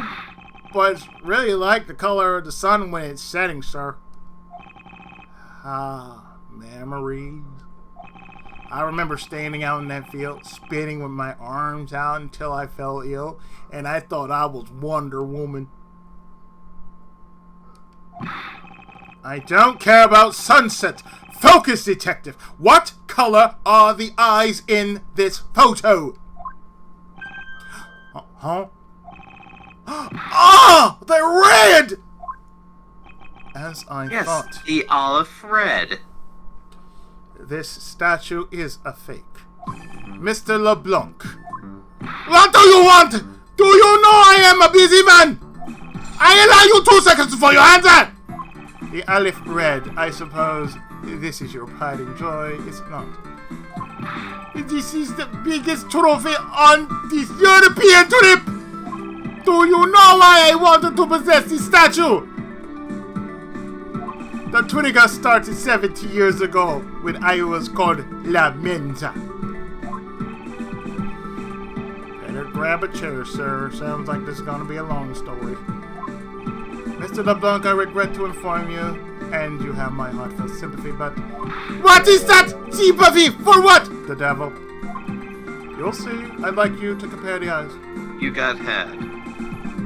That large fellow there has very bright and pretty eyes compared to you. What? I wasn't talking about the 2 of us. It also has the brain matter that's the same as yours, LeBlanc. None. I meant the eyes of the statue in front of us, and the one in this photo. Why is the sun yelling? Now that... Oh... It is a photo of the statue on display at the Museum Europe! No!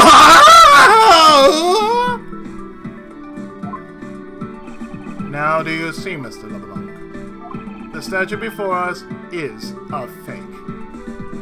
This came from a pawn shop. Oh, fake! I believe that even further examination will be required. Now then, we have confirmed that this is indeed a fake. And you also now confirmed that the certificate may be fake. There must be some sort of proof that this was brought on board in Jean Fett. And I will present to you evidence that will resolve the remaining contradiction. Oh, God. The drape of the statue. Oh. And down the statue. Are you fucking kidding me? This? The drape the statue sit on. Oh, pan it down. Okay. That makes sense, because why the hell did they give you 2 screens for this? This.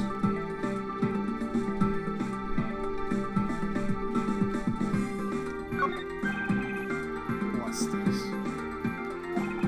The statue looks like it's stepping all over its neighbor's cloth. The statue looks like it's stepping all over its neighbor's cloth cover. Kind of resembles the owner. Add to it says, You! What did you say now?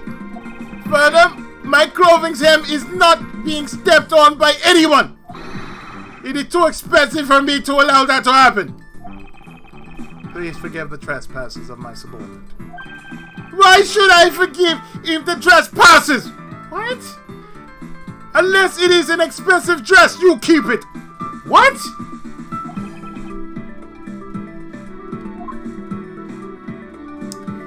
Sir, I'm talking about this.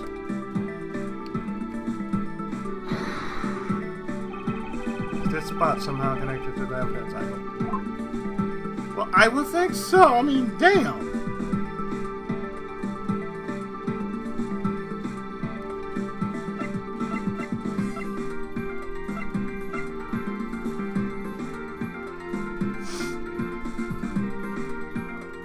Sir, look at this. 7! There's clearly a contradiction here. That are you going on about? It's just a simple case of cargo covers getting stuck under another piece of cargo. Look. Because that means it was it had to be moved afterwards. Right. That's not possible! But it is. Shouldn't be this way. But the statue is on top of the cloth. Supposing that the neighboring piece of cargo was brought on board in Zhangfei, there is no way that any part of it should wind up under something from Europe. Which means that this fake statue was smuggled on board in Zhangfei. But then, what about the cargo certificate? Let me ask in return, what about Agent Hicks? Why did he come down here in the middle of the flight? There is only one reason why, to secure proof of smuggling activity aboard this flight. So you said, but I don't believe he had to do that mid-flight. We could have just as easily inspected all of the cargo after the plane landed. That may be Are true. you sure you're a prosecutor? Seriously. That may be true. However, you have it backwards, May. Sure, Agent Hicks could have waited until after the plane had landed. But he had a reason for coming down to the cargo hold. Suppose he had found the fake at the airport. It would have been after the swap had occurred. At that time, the suspicion would naturally fall onto the statue's owner, who would have no way to prove that the statue was switched without his knowledge. Which means there is someone involved who is forging or modifying cargo certificates. There you go.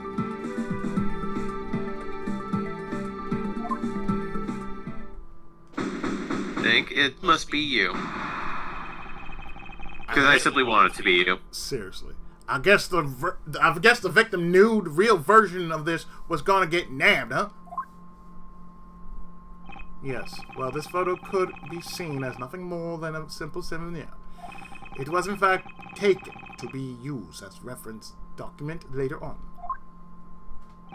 Next, Agent Hicks had to secure proof that the smuggling had taken place.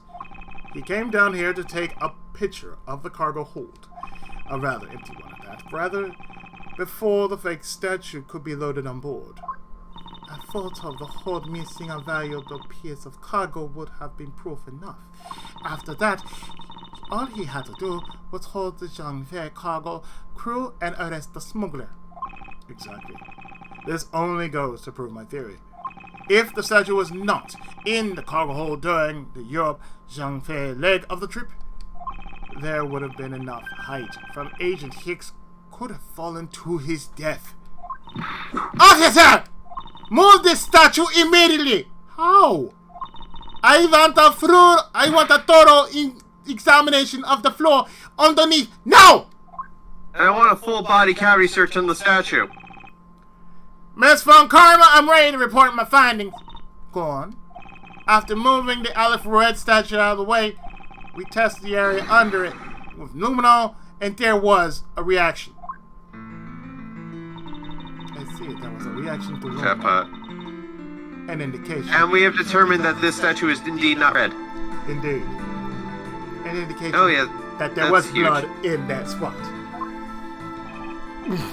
Shall we stop looking at it now, sirs? It would seem that my deductions were correct after all. It would appear that way. The culprit cleaned the blood up well. And how do you think the killer did that?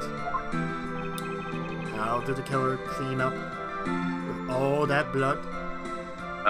The rag. That rag that just happened to be. Bam. Take that! The killer used the bloody cloth I found inside the suitcase to clean up the mess. I see. They had a need to clean up all the blood before the plane landed in Zhangfei. Yes, because otherwise the cargo crew would have discovered it during the layover. So you guys are saying that the murder happened before the plane landed in Zhangfei? It's not a conceivable timeline for the events. The murder. that's true, then that throws a certain person's testimony into doubt.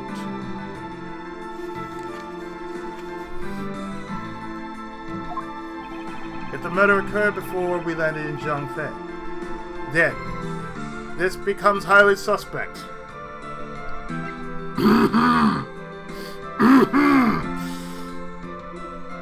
There's no way you can trust a smile like that. It is so fake, we can see that. Recall Miss Meal's testimony about Agent Hicks in regard to when we departed Zhangfei. I guess you could say Stone Cold nailed it. She's a mealy-mouthed bastard. Oh, no kidding. I saw Mr. Hicks sitting in his seat at 5 a.m., you know. She claims Agent Hicks was alive at the time of the service calls, but that totally contradicts the facts, sir! But why would she lie about something like that? I think the only I wonder person why. who could answer that is Miss Meal herself. Come in over here!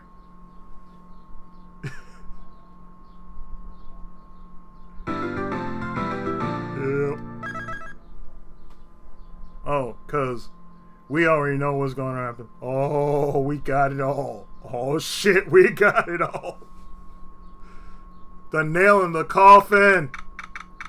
3:35 p.m. Still here in the cargo hold. Cousin Ed, Miss Mio. And she's sleeping. And looks like Cousin Ed again. Miss Meal! Huh? You keep this shit up, I'll pull your hair. Do you recall what you said earlier? About when you answered some service call as we were departing from Zhangfei? You said that Mr. Hicks was sitting in his seat at that time. However, that is simply not possible. Because Mr. Hicks was dead long before we ever touched down in Zhangfei. Miss Chamomile! Village! Maybe I didn't see what I thought I did. No one could make a mistake so large, Miss Mead. But I make that kind of boo-boo all the time. Miss Fancy!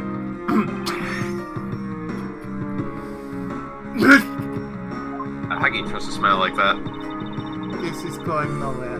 There must be Yeah, a better I can see the favors with the captain have paid off. Mm-hmm. But but seriously, if I'm the captain, why the fuck would the captain be satisfied? You know that bitch gives the toothiest blowjobs in the world. So, it might not have been the blowjob. It might have been a handy. It might have been a penguin blowjob for all we know. Very well, Miss Meal. Village. Or I guess or maybe she just gives motorboats. Who knows? Possibly. They're probably not real. If you please, Probably not. tell me about your alibi. Hey, if the during smile contest. is if the smile looks that fake, you can be damn sure though it's fake too. Smile, Direct Club. If you please tell me about your alibi during the time span. From just before we were to land at 3 a.m. and 6 a.m. when the body was found. Are you telling me I'm a suspect, Mr. Edgeworth? Oh gosh, A she looks... smile like that, absolutely. Oh my god, seriously? Oh no! Really? No, seriously? No! Really? No! Are we really gonna go the Yanni Yogi route with this? Oh no! Oh god, no!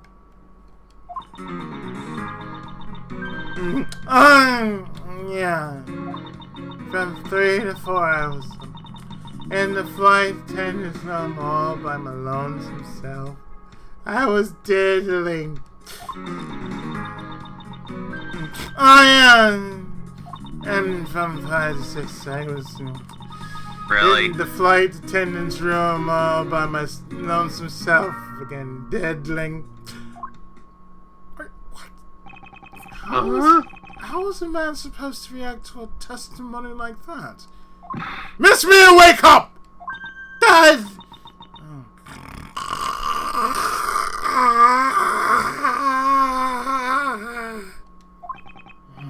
You shocked her to sleep. She fell asleep again. Looks like the only way I'm going to be able to wake her up is by pressing her. Honk honk.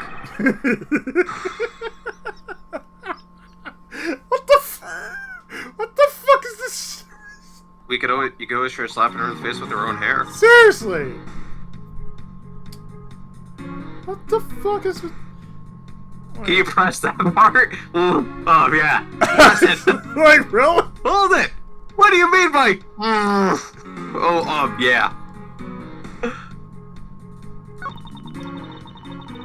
You didn't do shit. Okay. God! No! No! No!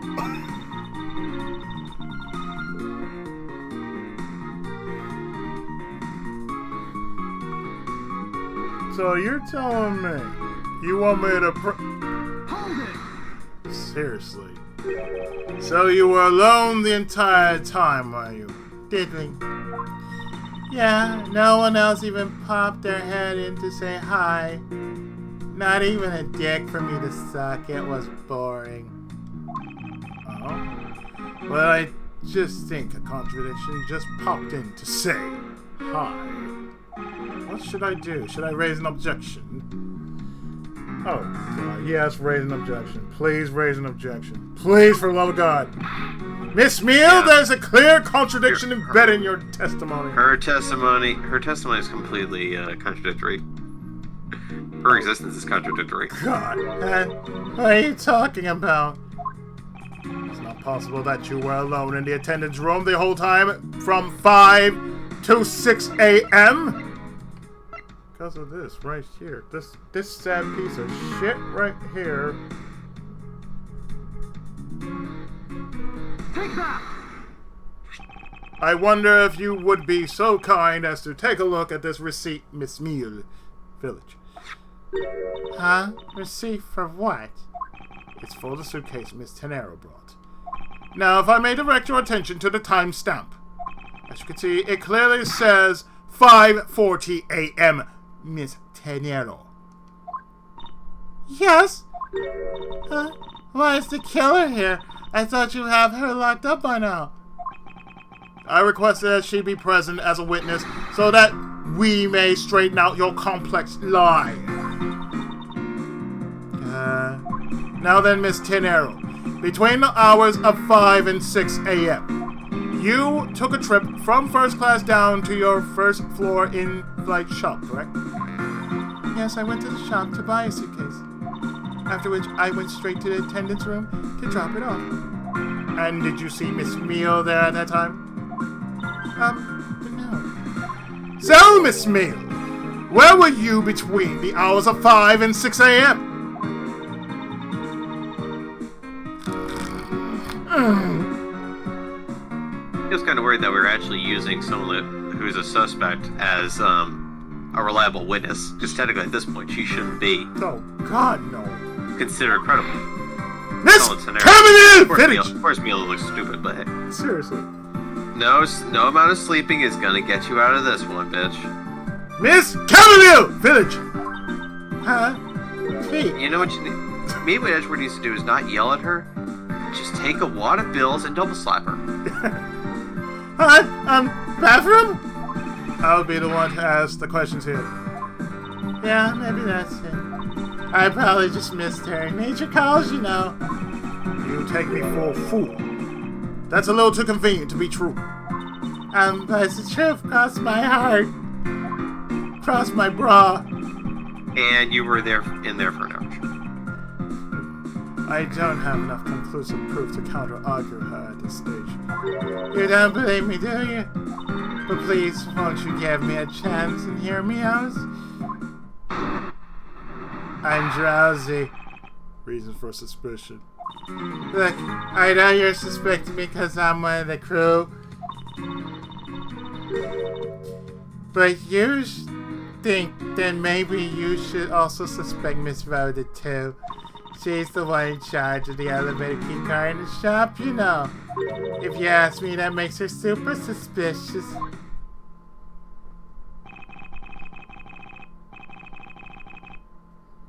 Please leave Miss Tenero out of the conversation. Only you are under suspicion for now.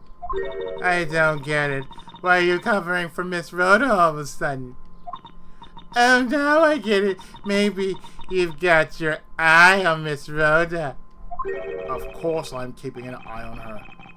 I can't very well let her escape, can I? Never mind.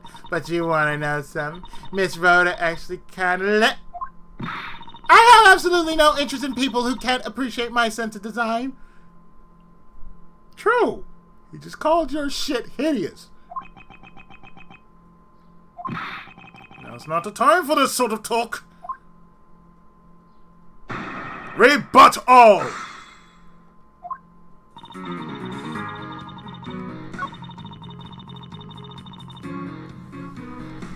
She's the one in charge. Ma'am, excuse me, but no. I want to present something to you. Right here, right now.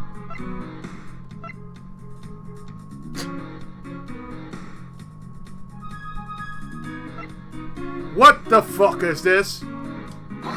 Igiori! Miss Mia, this testimony stands in clear contradiction to this piece of evidence. What's the statue got to do with it? I thought I pressed this certificate. Really? Wake up! This is a very critical point we're discussing here. You seem to be in need of an clock here. Yes, if you please. Sir, correct the one who gave such a sleepy objection. Miles Etchereff? I guess that wasn't it. No. Yeah, I don't see how you highlight the statue there, dude. Okay. You probably shouldn't do that next time. Yeah, she's the one in charge of...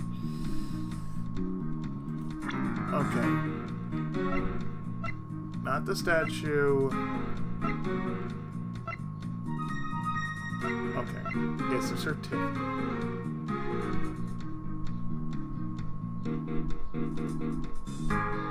Wait, she's the one in charge of... Oh, no.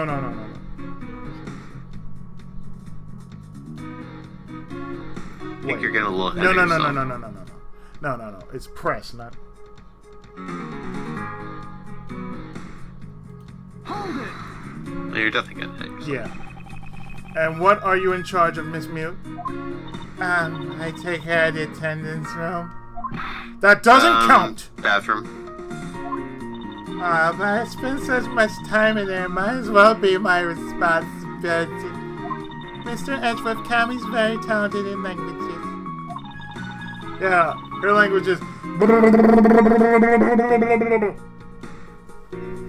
So she assists passengers who may not speak English. She speaks Babel. Especially those who speak Borginian. She speaks Wingding. She's also the only one who on this flight who's fluent. Oh, you mean that kind of what I'm in charge of? Why didn't you say so in the first place? What else could I meant? Yeah, so I'm really good at Borginian? She's fluent in Borginian. Then I suppose you're in charge of processing documents in Borginian. Yeah, I can take care of anything that has to do with Borginian. Very interesting. If you ask me, that makes her super suspicious.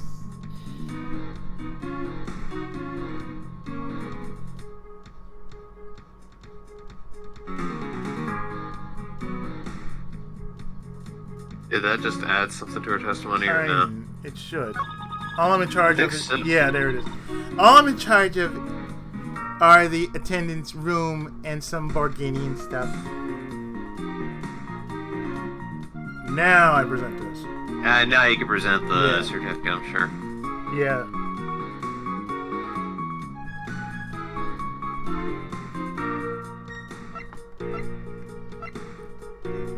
Igiori! So you're the only one in this flight crew that speaks Bulgarian. Is that correct? Yeah, I guess so. I studied abroad in Bulgaria for a while. So, Camille, you might want to explain how to say "I fucked up" royally in Borginian. If that is the case, then the signature on this document belongs to you, doesn't it? This is a falsified piece of documentation with only one purpose: to lead anyone who read it to believe that Mr. LeBlanc's statue was loaded in Europe. The only person who could have either prepared or processed this document in Bulgarian is you, Miss Miel, Village. Without your participation, the smuggling of the Alfred could not have occurred. Don't sleep while I'm pointing my finger at you! I wouldn't dream of falling asleep on you, Mr. Edgeworth. Are you? What? What? Huh? Wait, what? Blowing bubble? She's blowing bubble? What? Why? It is exactly as you say. Are you confessing to having participated in the smuggling? Now, far from And now the mask is dropped. It's true that I was the one who signed off on that document. But you can't use that fact alone to make your allegation of smuggling stick. There's no direct correlation after all. The fuck? Well, her change of behavior definitely does too. All you have is my signature on a piece of paper. Really? That's one big ass snot bubble. All you did was sign it. I neglected to check if the cargo had been loaded onto the plane properly. So sorry about that. Seems that she's finally woken up. This is going to be one tough fight. Suppose, and this is just a supposition, even if I was involved in the smuggling, you can't throw the charge of murder on me just like that. Objection! If you were involved in the smuggling, you would have strong motive to kill. Agent Hicks was in the middle of an investigation regarding a smuggling ring. And just when he was about to close in, he's killed by a member of that ring. Well, did you ever stop to think that maybe Rhoda is the smuggling ring member? After all, unlike me, Rhoda has access to many things on this plane for work purposes. Are you fucking serious? You just did that? So perhaps there is some element of a setup at play in this case. What are you talking about? Don't worry, I wasn't talking about you. I meant the killer. First, it was myself, and now it's Miss Tenero who's under the microscope. Seems to me that our killer is going to great lengths to pin this crime on anyone they can. You have no proof that Rhoda is being set up, or that she isn't. Actually, I believe that she was indeed the intended target from the very beginning. I believe that the plan was to push all of the blame for the crime onto her. And this evidence will prove my suspicions. This proves that the killer was out to frame Miss Tenero from the very beginning.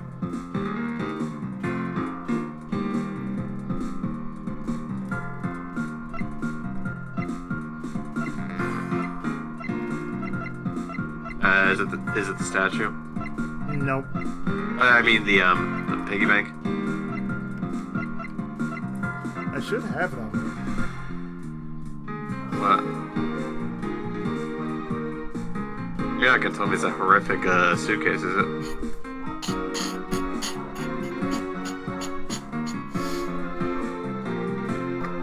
here. Oh.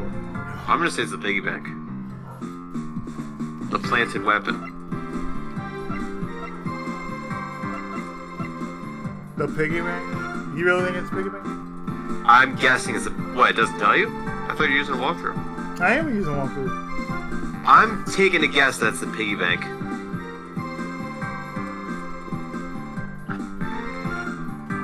I know there's a couple other things here that look like they had not been used or stuff, but...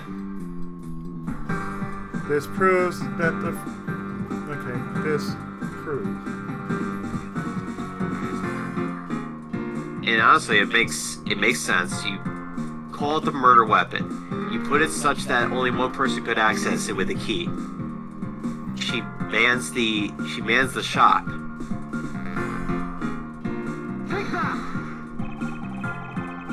No, that's not it. This piece of evidence will answer all of our questions. Are you No. sleep preventing or something, Mr. Edgeworth? No, I should plainly say I'm wide awake. Then I'm afraid you failed. You were making so no sense that I thought maybe you were asleep. Talk about a Dr. Sleepy. Mrs. High-Desk transformation. He says, but wasn't there a piece of evidence that's still unaccounted for?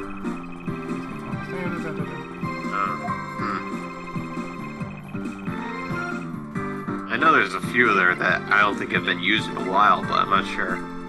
Oh. Okay, I got that. Okay, I was wondering. The cell phone? No. Present. Oh no. Oh, What? that God, Ethan! The Oh, suitcase? yes! That was the other possibility. That had to be their possibility. The killer could have hidden the body anywhere, and yet they chose the suitcase. Why is that? Perhaps it was to move the body up from the lower deck to the first floor. However, why go through the trouble to do so? The only way of all these actions makes sense is if the killer had wanted to frame Miss Tenero for the murder. Miss Tenero buys a suitcase on every flight she works without fail. But should her suitcase be switched with the one containing the victim's body, that would put her in a very tight spot.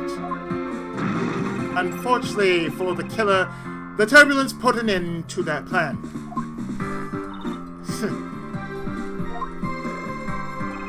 There wasn't enough time to put the body back into the suitcase.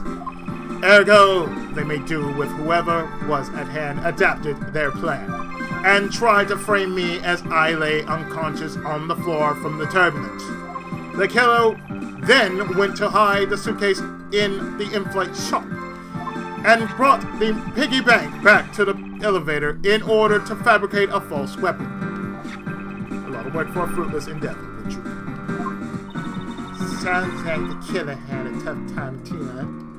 I mean, why did the killer need to frame someone that badly anyway? That's because of the special circumstances surrounding this particular case.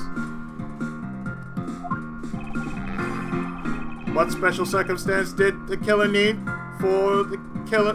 What special circumstance did the need for the special killer, for the killer to frame someone? Well, where?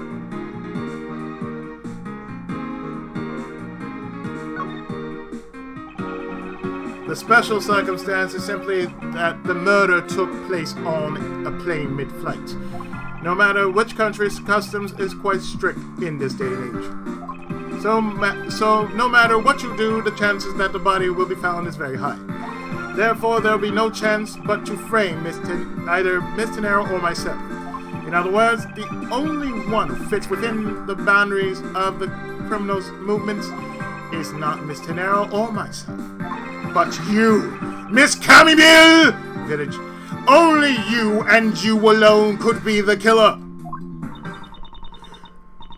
And...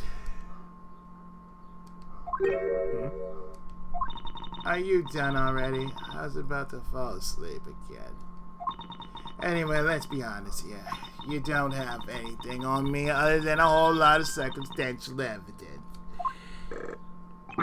Welcome days, attorney.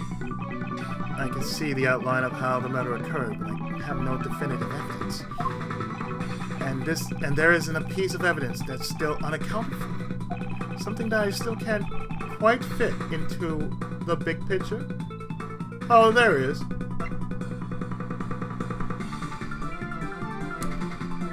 The cell phone.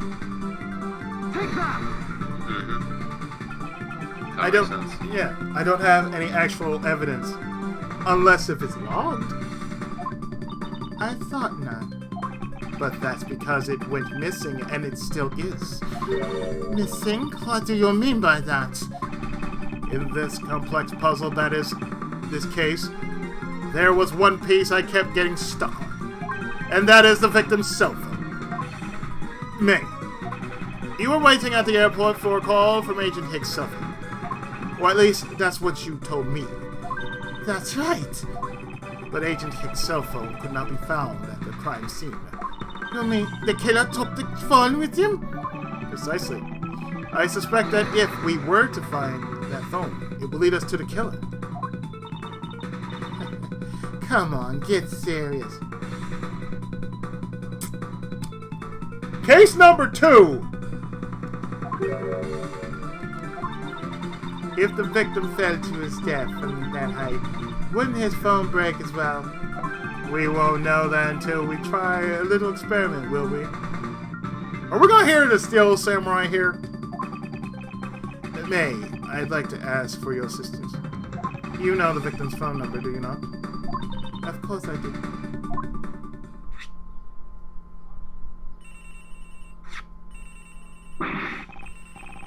Agent Hicks' phone! It's ringing from somewhere, sir! I hear, detective. Now, where's it coming from? Oh, no. Really?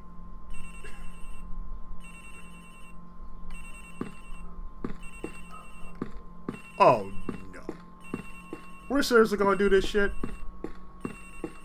We're seriously gonna do this shit? Upstairs? In the flight attendant's room? For real? The ringing coming from somewhere in here, sir. Leave no stone unturned, Detective Gumshoe. We must find it. Oh, no. No. Okay, so is it in Rosenaro's locker? Oh, no. No. No. No. No. No.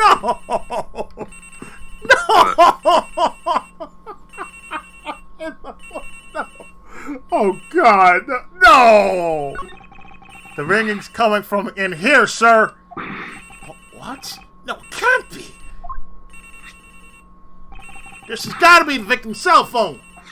Just whose locker is it, sir? It's Miss Tenero's. Yep, what a surprise. What?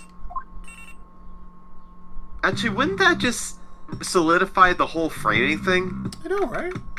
Seriously. 4:28 p.m. So, Mr. Edgeworth, how'd it go? Where did you find the phone?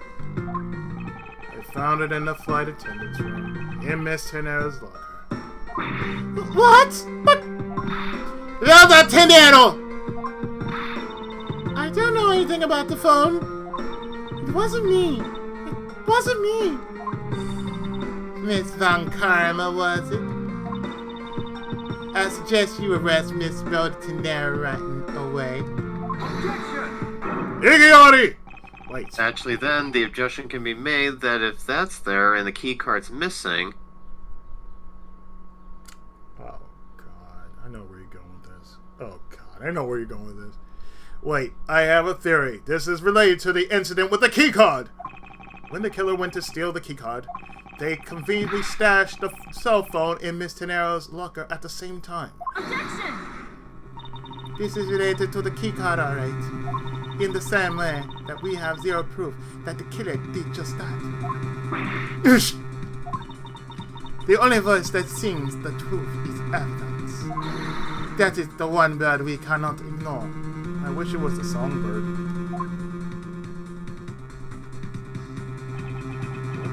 That's the one who's been making a bunch of hypothetical conclusions. That's what I do. He's right. I can't offer baseless conjectures at this point. Alright then, why did the culprit take the cell phone from Agent Hicks? It must have something very incriminating on or in it. Better start looking. What now, Myers Etcheverth? It is not over yet! It's not over yet. We have yet to figure out why the killer took the phone. That? Inside this phone lies the final piece of incriminating evidence that will point us to our killer. We need to How the examine hell is Oh, Francisca there's more even detail. a prosecutor? The most logical thing you do when you get a cell phone you're investigating is look at the goddamn thing. this. Seriously. Call histories, contacts, text messages. Logs! It's always logs! Seriously, how, like, what in the living hell are they doing here? What's with this Mickey Mouse organization? So what we do is we simply... Frick.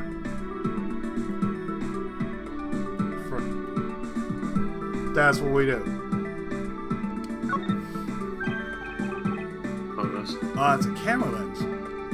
Come to think of it. Yep. Wonder, Photograph. how exactly was Agent Hicks planning to preserve the crime scene of a smuggling? Well, that's easy. Every cell phone has a camera. It's usually on the back, which you can easily either flip to the front or flip to the back. It's not that hard. May, I need you to confirm something. It's not that hard either. This cell phone, can it take pictures? You what? Mr. Edgeworth, I can't believe you don't know about this kind of basic stuff, sir. This looks like a very similar model to my own. And mine can take photos just fine. Do you think Agent Hicks could have taken some pictures with this? In particular, pictures as evidence for his smuggling case. If so, I'd say there may be some very inconvenient photos in here for a killer smuggler. But the phone's all busted up, sir! Even a stupid prosecutor can't repair a broken phone. I'll find a way, don't you worry about that. May I go back to sleep now? Objection! The LCD screens on the inside and outside are broken, that's for sure. But that's also reason enough to believe that the killer wasn't able to erase the data. What? What do you mean by that, May? It looks like our killer isn't very familiar with electronics. This phone still rang when I called it, meaning that only the LCD screens are broken. It's possible that the photos are still inside waiting to be accessed. All we need to do is transfer the data to my phone. Content transfer.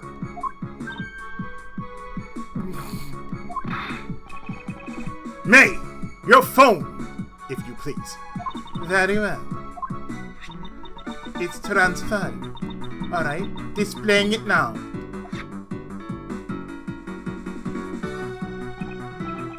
This is... Agent Hicks was most certainly trying to obtain some evidence for his smuggling case. Hey, the olive red's nowhere in this pic, sir! But this has no meaning as a piece of evidence in this murder case, right? Oh, she's right. There's not much we can find out from this agent about Agent Hicks' killer, sir. That's the fact that's where he fell. Is this Doesn't tell you much. serious? Is this the end? Is there really nothing in this photo that we can use?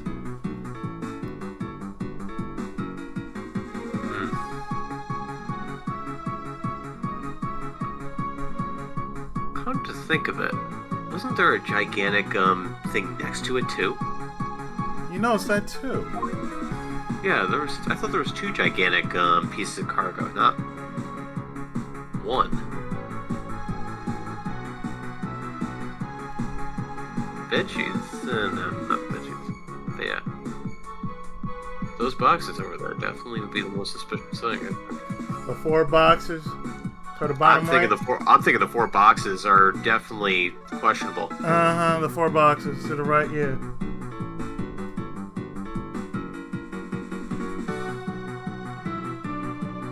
The one marked with B. Yep. That's it.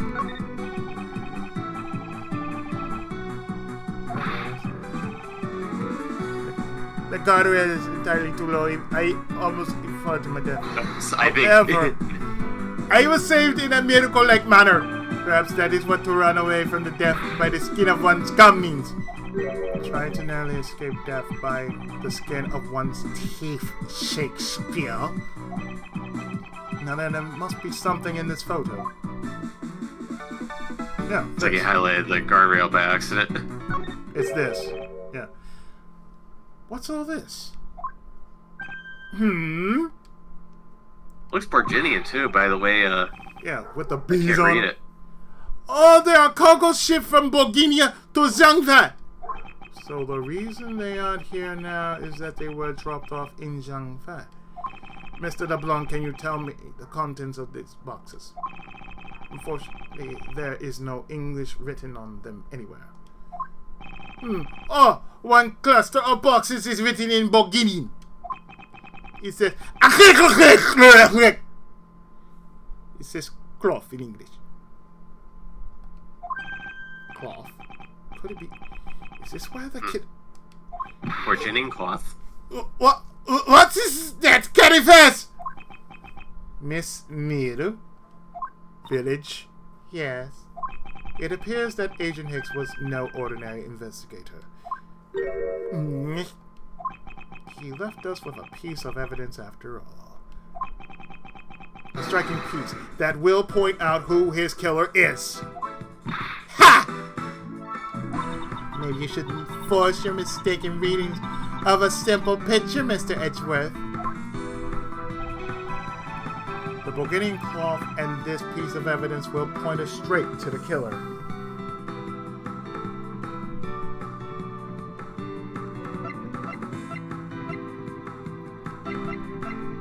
What do you have to say now, Miss Village?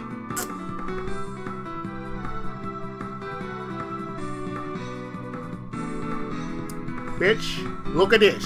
Take that! And what is that supposed to prove? The killer used this piece of cloth to wipe up the blood they had spilt. But there was one thing that bothered me this whole time. Where did it come from? And now I finally found my answer in this very photo. The cargo that was unloaded in Zhangfei had cloth written on it. In Bourguignon, that is. That is where the killer grabbed a piece from to clean up the blood with. That's right. The killer was someone who could read and understand Bourguignon. And the only crew member that fits that description is you, Miss Calamine Village. I guess it makes sense too, because you can't say, oh, it could have been anything, because right in the photo as well is bed sheets. Yeah, right. So that's the other dagger. Yeah, and that's pretty flimsy. The killer probably searched through all the boxes looking for something to use. When you're frantic, you don't care if the box is in English or Virginian. Sorry, but I can't agree with your assessment of the killer's indiscriminate nature. What? There was no need for the killer to tear through boxes at random at all. And if the killer supposedly could not comprehend Bourguignon, well, Bed sheets are right there. logically the killer would have opened this box first. Yeah, the bed sheets. Stupid bitch. Take that! Hey, it says bed sheets in English right on the box, sir. Precisely. Bed sheets would be perfect for cleaning up blood, wouldn't you say? So what are you trying to say? That if I were the criminal, this box of bed sheets would have been what I would have spotted first. However, the killer chose to use some Bourguignon cloth. Do you have an explanation for that?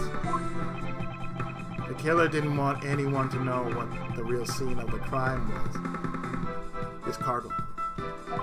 So they were afraid to leave signs that the box for the sheets had been opened. However, the Bulgarian cloth, well, that's a horse of a different color. Because the killer knew that it was going to be unloaded in the Republic of Zhangfe? That's right. That's why the Bulgarian cloth was used. And the only Bulgarian reader on board who could make such a calculated decision is you. Kamil Village! You and you alone! And now you're gonna go to the village big house. And that thing will not protect you! Mr. iFly will not protect you! It would be very easy for us to confirm if any of the boxes were resealed. All we would have to do is contact the Zhangfe authorities in time. We may even find other evidence to incriminate our killer within those boxes. So, what do you say, Miss Milo? Wanna confess to your crime here and now? Count up your sins! Or would you rather wait and see what we find out from our investigation in Zhangfe?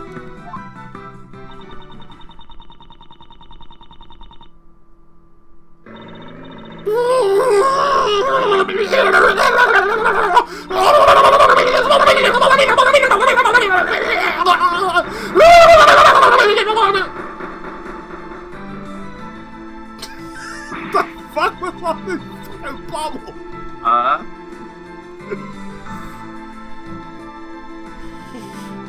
He was hittable. I couldn't stop it. I brought him here.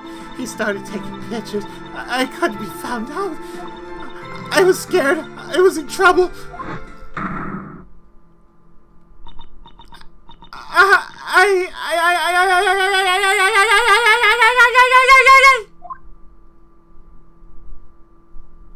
So Alpha 5 did it. Are you sure it's not Metal Gear from Snatcher? Seriously.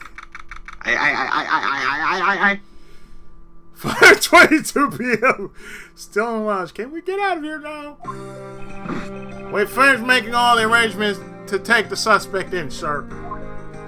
Very good, detective. What about the smuggling route?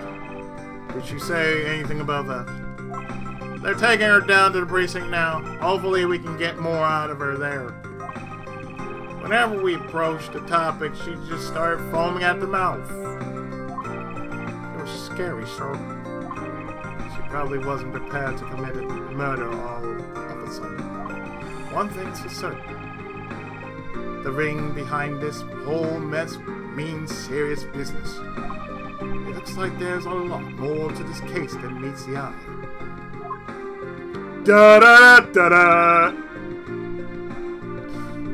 Mr. Rangeworth! I just wanted to say how much I appreciate everything you did. Thank you very much. It was nothing. In fact, I should be the one thanking you for your cooperation.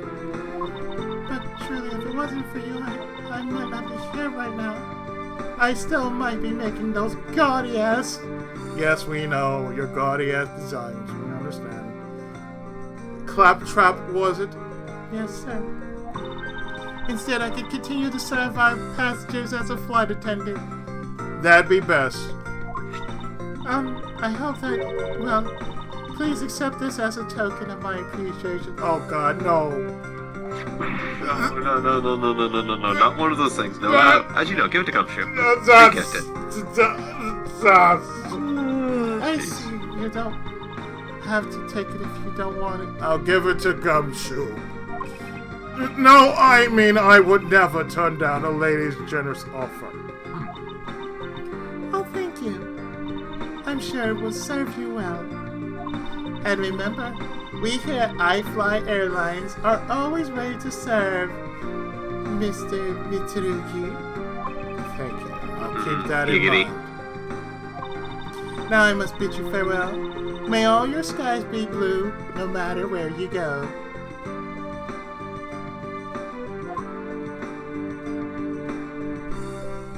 Nice dick, by the way. Thank you.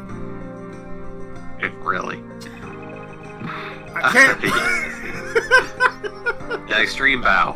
Oh, yeah, really. Like, that's that old-timey Japanese bow. Yeah, she got a little low on that one. It's like, There was a little more excessive bend there.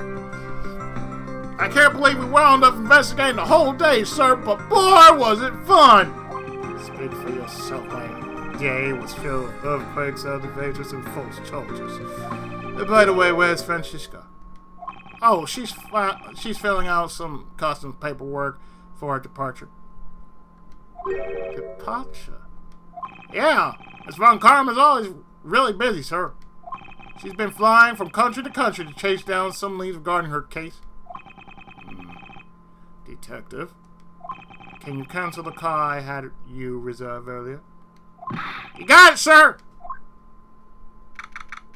March 12th, 5:47 p.m. Still in the goddamn airport.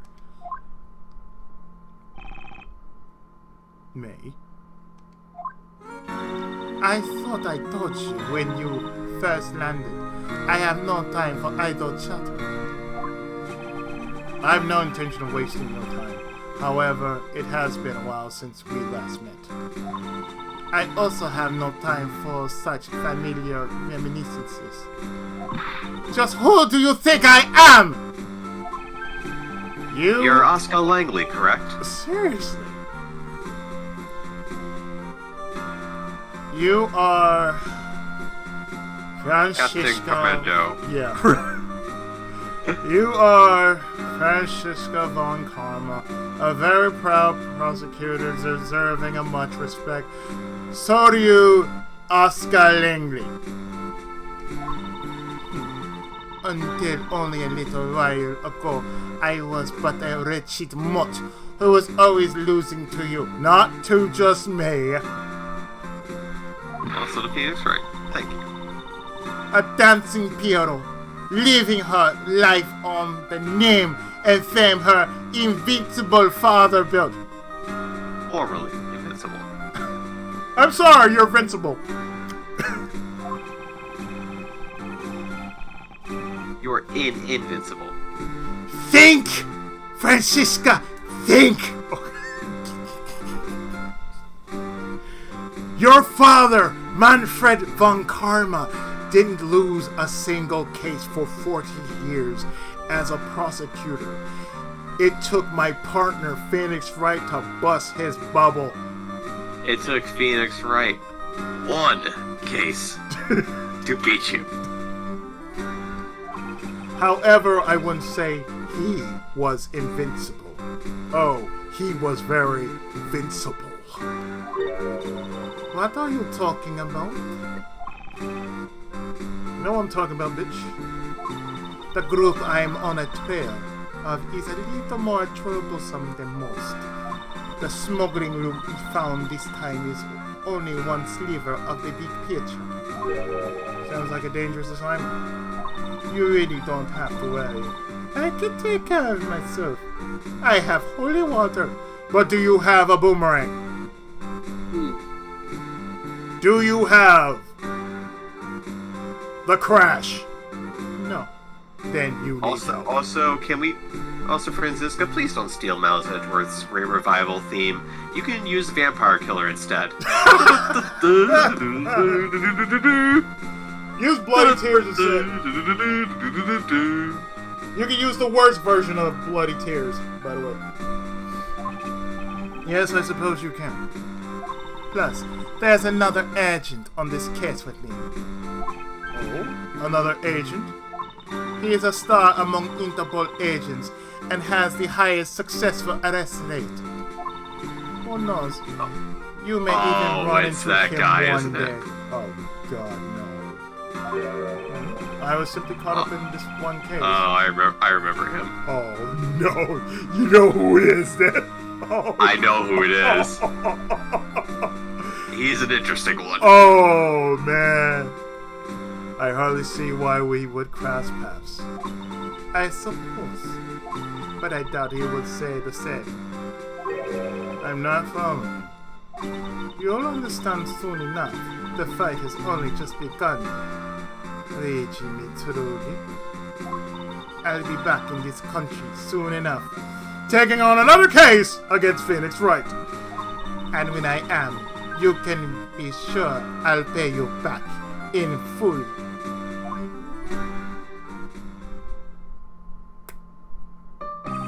And just like that, she's gone. Oh, sir. Thank goodness, I can finally rest easy knowing I won't have to watch out for a whip. Detective Gumshoe, I want to thank you for all your help and cooperation. Aw, 'twas nothing, sir.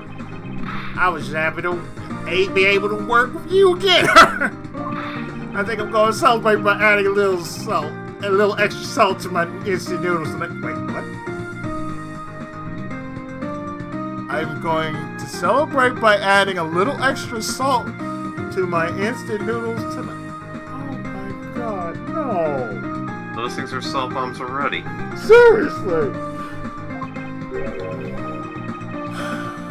Just how much did you take out of his salary by Francisca? The detective, I was wondering... Look who's talking. Seriously. I was wondering if you might give me a ride down to the prosecutor's office. Sure thing, sir. I'll even fly down the road in the patrol car if you want. Don't make me remind you, detective. Safety first. Yeah, we can't have what happened last time. Thus I solved the first case upon my arrival home. Mei Karuma. The smuggling route she was after. The leaders of that ring had already put that trump card into play. And the players on the other side swore they would begin to make themselves known through the next incident.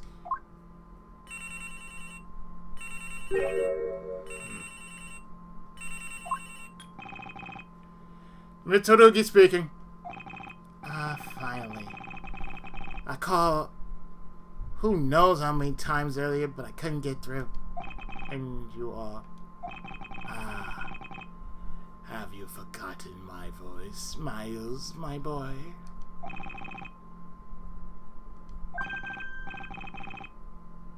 Amano-san! Ernest Amano, correct? So you do remember me. I know it's rather sudden, but I can't ask this of anyone else. There's been an incident, Miles. My son, he's been kidnapped.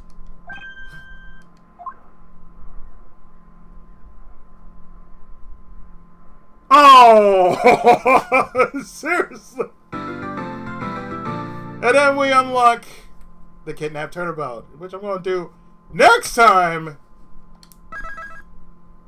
Wednesday. I barely remember much of anything about that one. Oh, God. Like, I remember that Cammy Meal did this one, but I didn't remember anything else about it. I haven't seen a playthrough of this in, like, several years, so. Oh, God, I understand, though. I see the silhouette. I know who's next. Mm-hmm.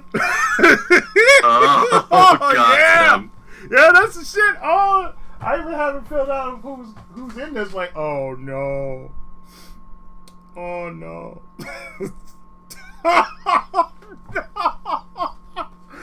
Sun Tzu once say, bend over and don't be shown. Oh, no. Oh, no. Oh, no. I can't.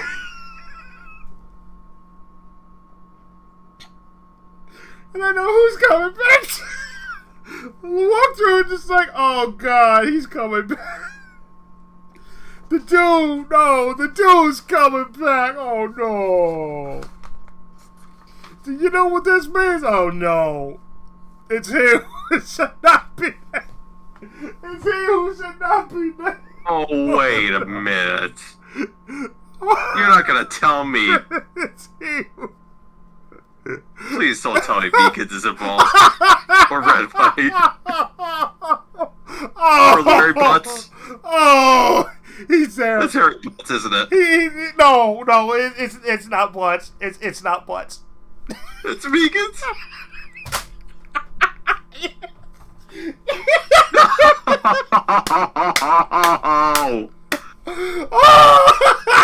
No! No! Oh, the walkthrough! Like, the walkthrough never lets me down, but I really wish it wasn't. The walkthrough's like...